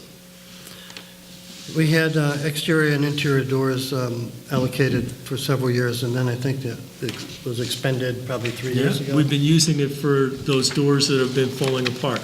I wasn't kidding when I replaced the doors in Newton. It was because things were eating holes through them because they were so old. Now we have FPR doors there, and they're going to outlast all of us. And that's what I aim for, is putting in something that's going to last a while and be secure. Okay, just one last comment. Reading directly from the policy, the committee begins the CIP process by reviewing the current 5-year capital improvement plan for the school department. It doesn't say the 5-year plan from the capital investment or capital improvement program. It doesn't say the city's 5-year plan. It says the 5-year plan for the school department. So there needs to be a longer range plan as to prioritizing is one help. But I can't support this tonight, and I would ask for additional information if we were going to move it to another date. And if we're not going to move it to another date, we'll just review what the comments are from the Capital Improvement Committee is. Thank you, Mayor Martin. Jordana and then Member Hollins. So I do have just a clarifying comment about the Chromebooks. There was a comment about them being out of date in 2 to 3 years. They do come with a 5-year warranty. So they are equipment that yes, we do need to cycle it through. We do need to make sure our equipment is up to date, but they do have a 5-year warranty, and we purchase them that way. Member Hollins. Quick question to clarify what I want to recommend. At the high school, were we able to go back and update all the computer labs that were there that were not in the original? There was a time after the high school opened that we went back and put more money in the high school for furniture and computers. Were all the computer labs there updated? I think what we should probably do, if there's more interest beyond tonight, I can get you the answer to that specifically, but I think the answer is no, they were not all fully updated. And also, our technology director, like our facilities director, could come and speak before all of you. But the high school is the best updated of all of our schools at this point in time. The reason I was asking is, given the reluctance to fund technology and our keen need, there was a practice, I think even after Jordana came, of replacing 2 computer labs through capital. It was usually at the highest grade levels so that our students exiting for business and college had the most current computer technology and a very good system of taking things that still had useful life and moving them down through the schools. So you could argue that replacing computers at the high school really does have a life of longer than 5 years. I recollect in days where we had technology support, it was about $180,000 to $200,000 a year to help us with computer equipment costs. And rather than spend lots and lots of time on it, I would recommend that we put a number in there, because I think if we do go back and look, you're going to find when the city was funding technology, it was usually around $180,000 to $200,000 a year, and it was generally replacing computer labs, and I think there should be a number in there without months of study. Thanks, Member Hollins. So I'll speak to my motion quickly and then remind us all that that motion is on the table. I support the conversation that we've had related to the food service equipment. I care very much that we have up-to-date equipment, but I am not sure that it belongs here, and I'm not sure that it needs to be prioritized this year. Again, with the roof leaks, and just to clarify for the purpose of the minutes, the roof leaks is what I was indicating for number 6. That's number 6 on page 2. As you can see, the item numbers are not exactly correct. They're slightly off. So the roof leaks, that is something that came to council this year and was not put through. It is very important, and I'd like to see that addressed in the coming year. And then as for deferring to the superintendent related to her recommendations for security needs, I think she is really the best source of that information, can really go through all of what we just discussed today. There are many security issues or security concerns and ideas that came up that I think that she can further refine this and prioritize the projects that she sees fit. And then related to the technology budget, again, in the motion, I suggest putting in the total number for the technology department requests. As it reads right now, I'm seeing a total of $320,000, $320,978. Is that in our? That is in the second packet. There's a very detailed spreadsheet about technology needs. I didn't see it.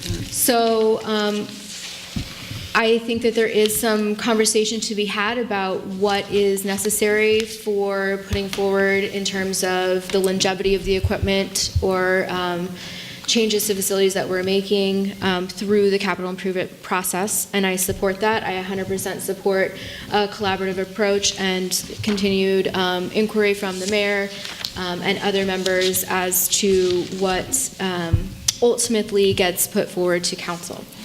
I think it's incredibly, incredibly important for us to continue to bring up the conversation about computer technology. This, again, as noted earlier, is just an unfunded mandate specific, and it's just, this is the world that we live in. We need to figure out a way to keep our technology up to date as best we can. So I think it serves the entire community to continue to include these figures in conversations about budget, not only at our table, but also at capital improvement, and also in the comprehensive budget for the entire city. We do have a motion on the table. Is everybody clear? Susan, could you read it back to us? To support the FY 2020 capital improvement request put forward today, striking item number 3, food service kitchen equipment, including the number for our technology needs, which has been clarified to $320,978, and prioritizing number 6, roof leaks and specific safety items that the superintendent deems most necessary.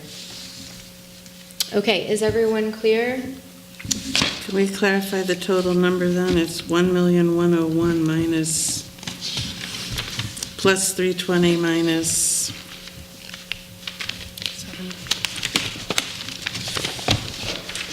minus 70. So it's plus 250.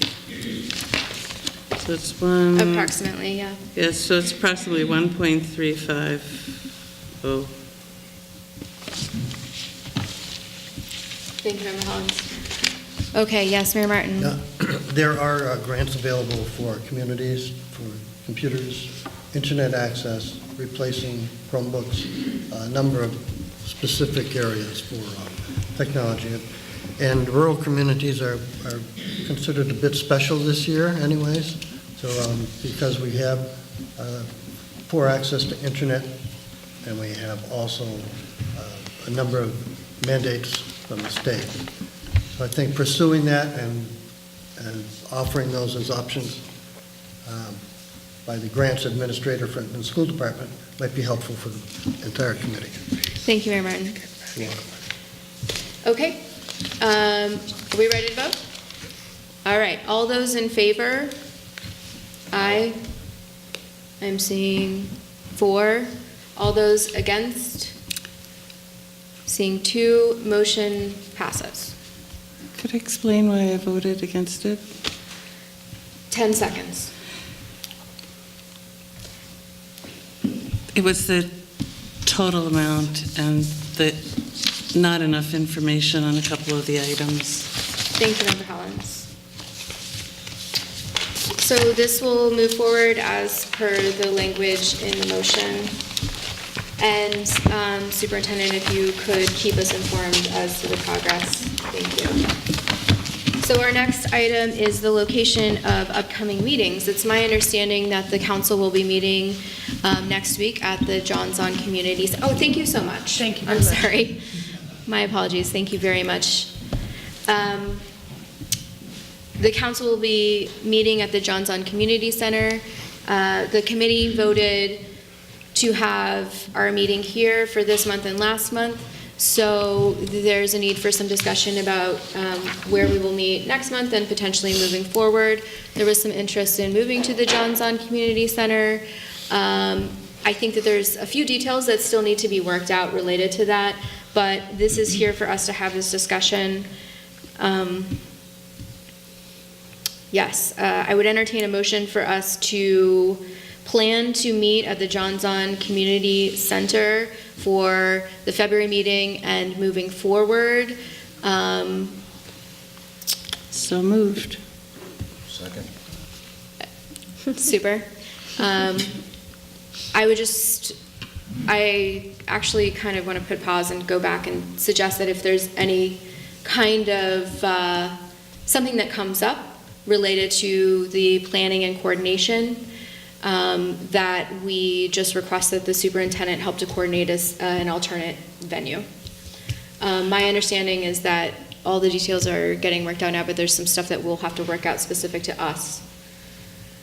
I just want to ask, will the center have any additional costs in its budget because we go in and have our meetings there? Mayor, do you have any thoughts on that? I'm trying to find out the second Tuesday in February, Second Wednesday. second Wednesday, I'm sorry. This is an internal request in the local government, so you'll go contact Hope McCrary at the site and to arrange whatever the arrangement is, what you need in form of tables, audio, video, and then it will be set up within that system. Anything external goes through the mayor's office. Okay. So Hope will Help to coordinate. probably expecting the school committee. Okay. Have been in touch with it before? I have not, and I'm happy to support that conversation in any way possible. I think the superintendent may be the best person to help also with coordinating any details related to us meeting there. Sure. I'm willing to help with that. Great. So I kind of jumbled that motion up a little bit, but I think we all got the spirit of it. To move our meetings to the John Zahn Community Center starting in February, requesting that the superintendent attend to any details. I'm happy to support. And if there's any kind of trouble, requesting that the superintendent coordinate an alternate venue for February. Member Hollins, I think you technically moved it. I don't know. Yes, I made it. Does that work for you with all of the extra language in there? I'm sure it does. I didn't really catch all the lines. Yeah, sure. If you could repeat it. Cool. I'm sure it's fine. All right. And that was seconded by Don. Keep going, let's go. Super. Any further discussion on that? Okay. All those in favor? Aye. Aye. Super. So we will plan on doing that.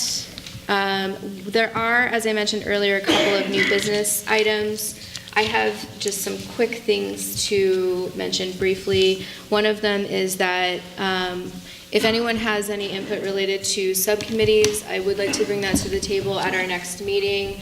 My initial kind of gut instinct is to really stick with as much stability as possible moving into this year, and certainly with the budget subcommittee. However, it's my understanding that people's lives have changed and there may be some a need to kind of tweak some of our subcommittees.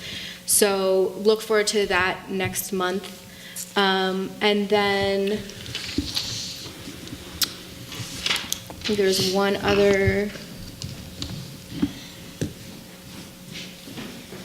Is it the next meeting? I will actually yield to Member Hollins. You had emailed me about 2 items and then you had some input. Yes, I'll be very brief. There was a notice from the Department of Education, a notice about the Department of Education's new initiative of canvassing school districts or looking at certain school districts to see what are best practice ideas for meeting the needs of students who are capable of advancing beyond the grade level curriculum. It's a topic that I find really interesting, and it's came out through one of the statewide bulletins, advanced learning, and I think that's an interesting topic. I had written to Adrian and said it would be nice to stay abreast of what the state's looking at. That was one. I want to say about capital, all of our requests are going to go through a lot of scrutiny because we're in competition with every other department. And I'm hoping we can get some follow-up information, like we'd be very well served to have a letter from the elevator company, written letter, that there's just more that could be done to boost our requests. And third, I have some questions just about how we operate as a committee, and I've asked them before. For example, if someone comes to us and asks us a question, is their practice going to be to never answer people or to answer people? Is their practice going to be that we're going to have a file so we can share, like the report that we're working on that has to do with the sex ed, what's going on, or something someone reads? We talked about we're going to have a file where anybody can see the articles we're sharing. Are we going to do that or aren't we? We've had a practice of any school committee member can go to any subcommittee meetings. That's still our practice? Or are we changing that? You can only go to meetings.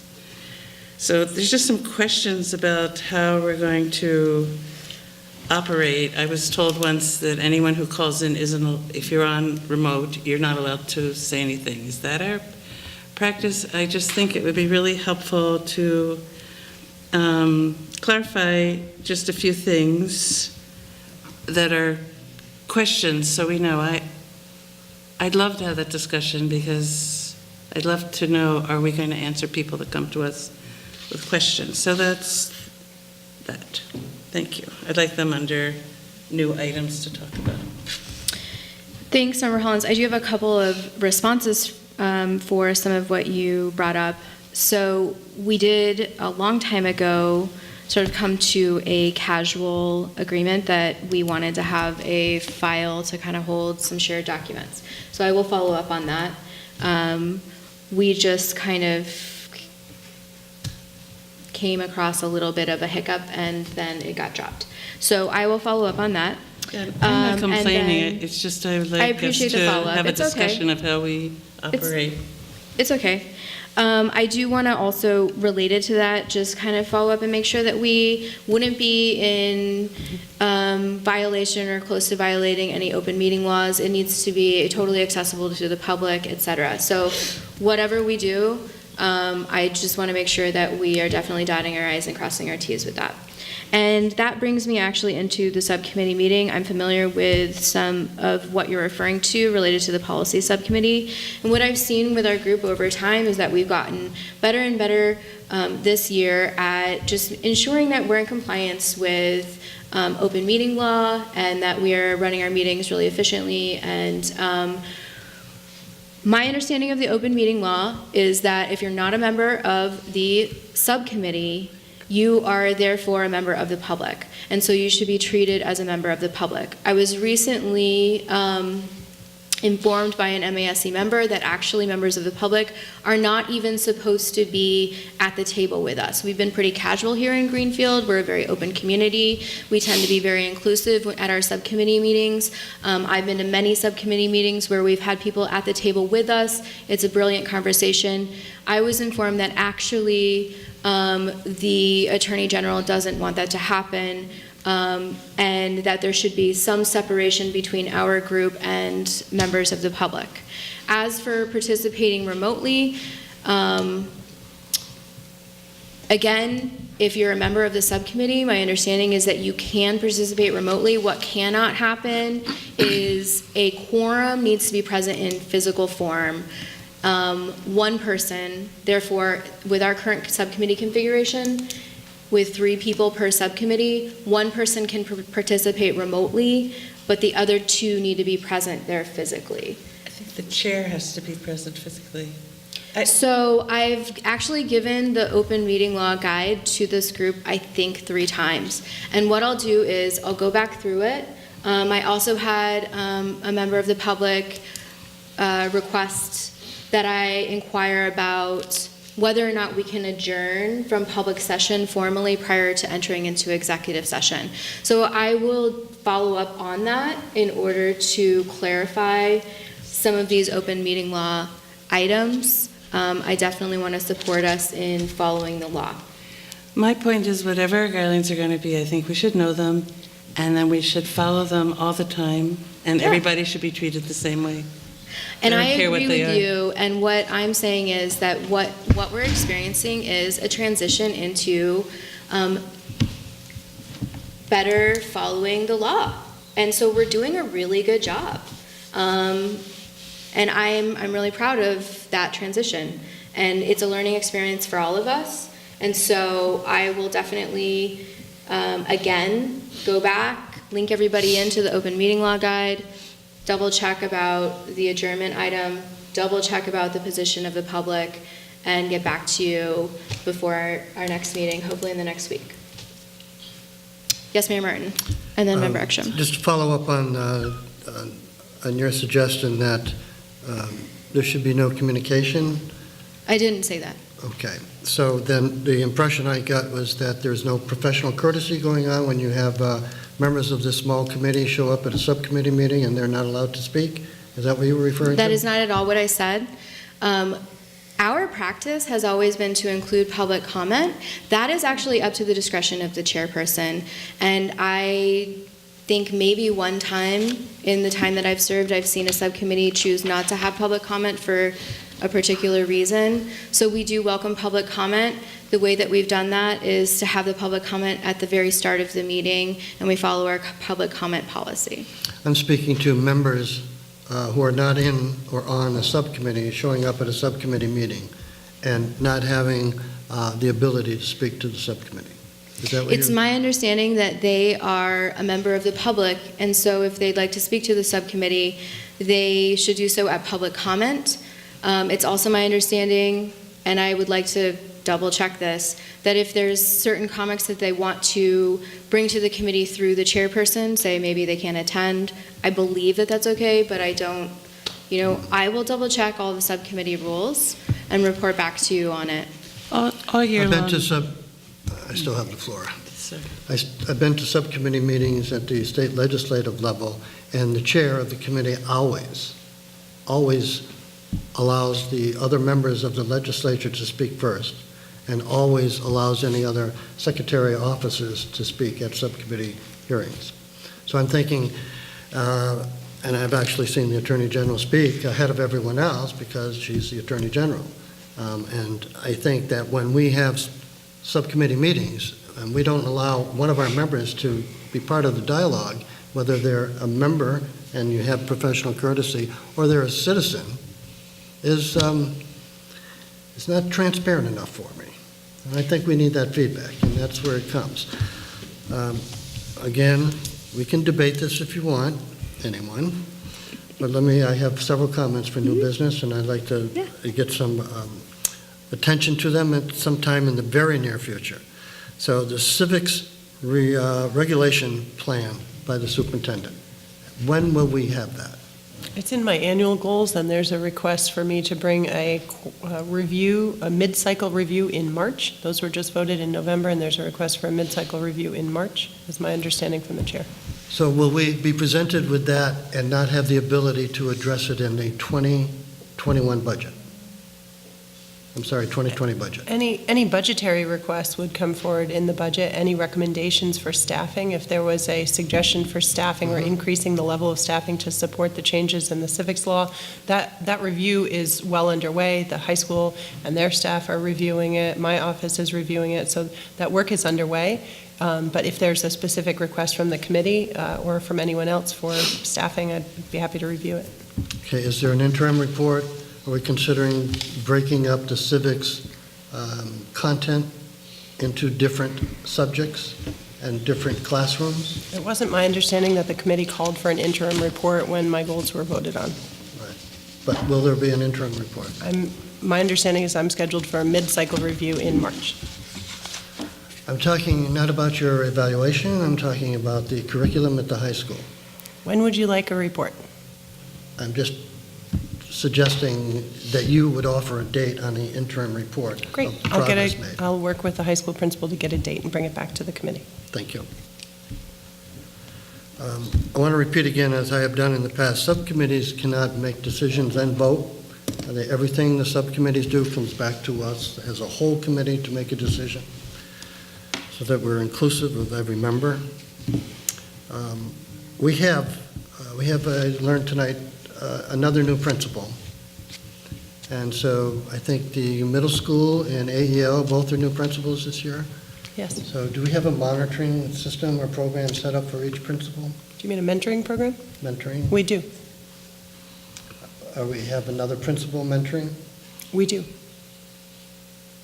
Is that privileged information?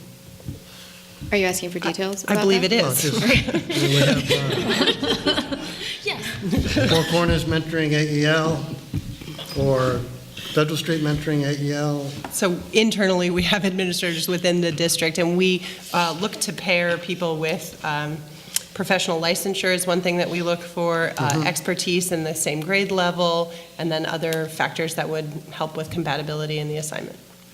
Okay. But we've done a very good job building our professional mentoring program, both for administrators and for teachers, and I think it's a key factor that we offer that supports staff.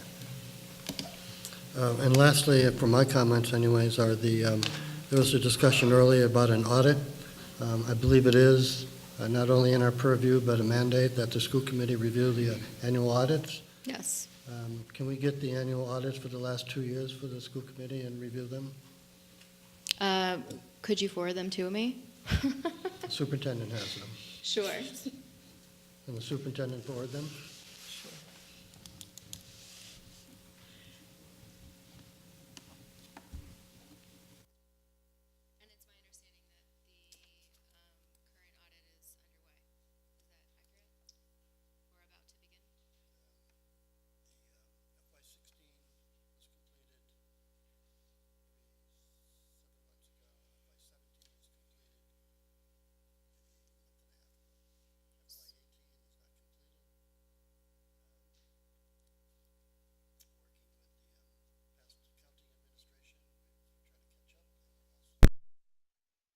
Bring in a new accounting firm along with the existing firm that's been working with us for 18 or 20 years. So it's been accelerated in the past 3 months. Thank you. Member, or did you have any other items? No. Member Ekstrom, I saw your hand. Mayor covered it. Okay. I'll quickly just state that at no time did I hear myself say that I do not welcome comments from the public and participation from members of the public. We are your elected representatives, so of course, please do. Come to our meetings, contact us. That is your, that's our job, and that's you have the ability to do that.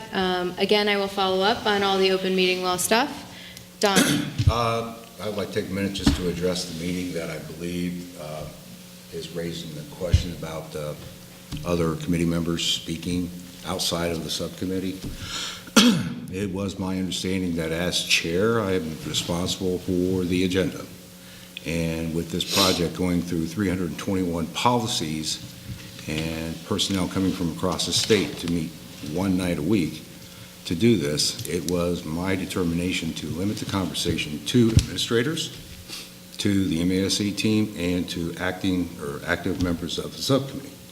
I made that decision, and I'm going to stand by that. Anyway, and that's all I need to say. Okay, thank you, Member Alexander. In the new business conversation, I heard some suggestions for some follow-up on conversation, which I will take as suggestions for new agenda items. Is there anything else to add? I just want to comment that the new high school, people are really interested in music, and I had a chance to meet the new high school choral and band director. He's very talented, he's a good singer, trumpeter, does a little piano. We teach guitar at the high school. He's a very good guitarist. And he's here 6 days. He's got a concert the 15th. And I heard the former superintendent was going to go in and help out and accompany. So I think it's Have you been going to be a Corey good- checked good- first? What? Have you been Corey checked and fingerprinted? Yeah, and approved. But I think he's going to be really good. I just want to say something upbeat at the end. Okay. Yes, Julia. I just really support our musical program, and I'm thrilled to hear of your interest, but we've had a lot of conversation tonight about following policies. We followed a policy when somebody came forward and wasn't able to meet the school committee guidelines set forward, and so we canceled a trip because it couldn't meet the parameters of the school committee. So that's a job of enforcing the policy that was set by the school committee, and the administration does that.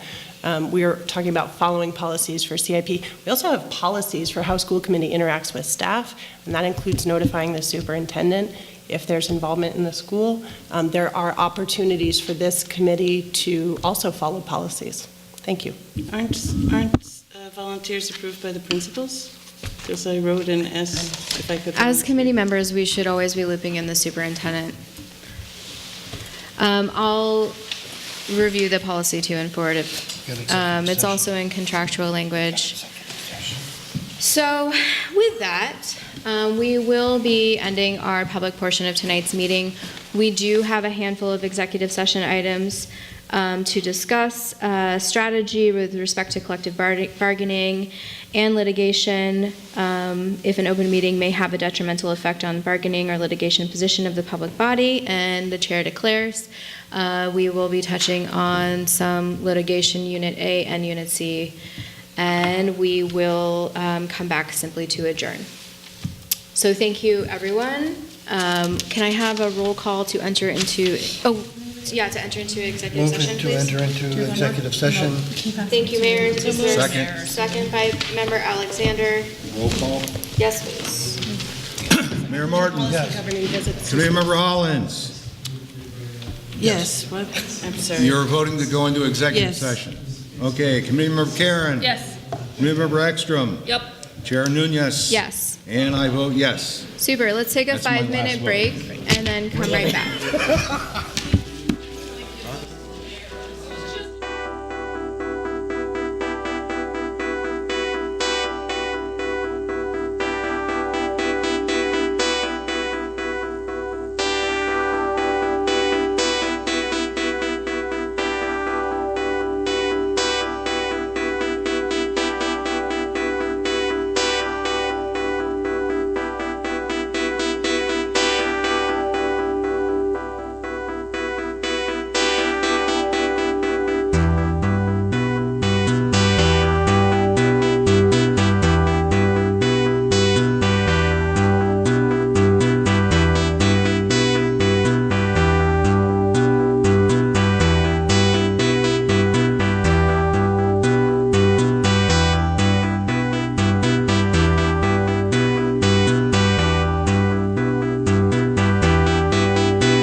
All of our productions at GCTV are sponsored in part by Bay State Health, providing the care you and your family need when you need it close to home.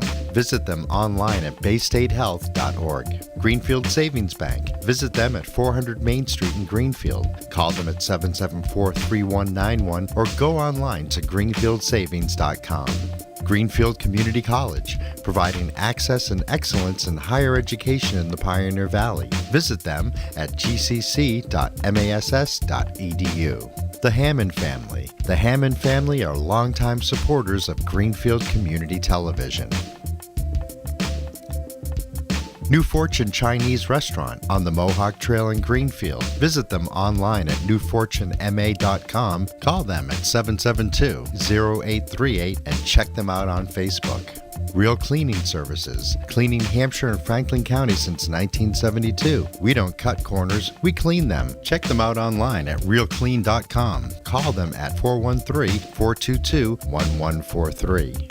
People's United Bank, located at 45 Federal Street in Greenfield. You can call them at 774-3713 or visit them online at peoples.com. The Solar Store of Greenfield, replacing fossil fuels and nuclear power one home at a time. Visit them at 23 Fisk Ave, call them at 413-772-3122, or visit them online at solarstoreofgreenfield.com. Thank you to our sponsors for supporting all of GCTV's productions.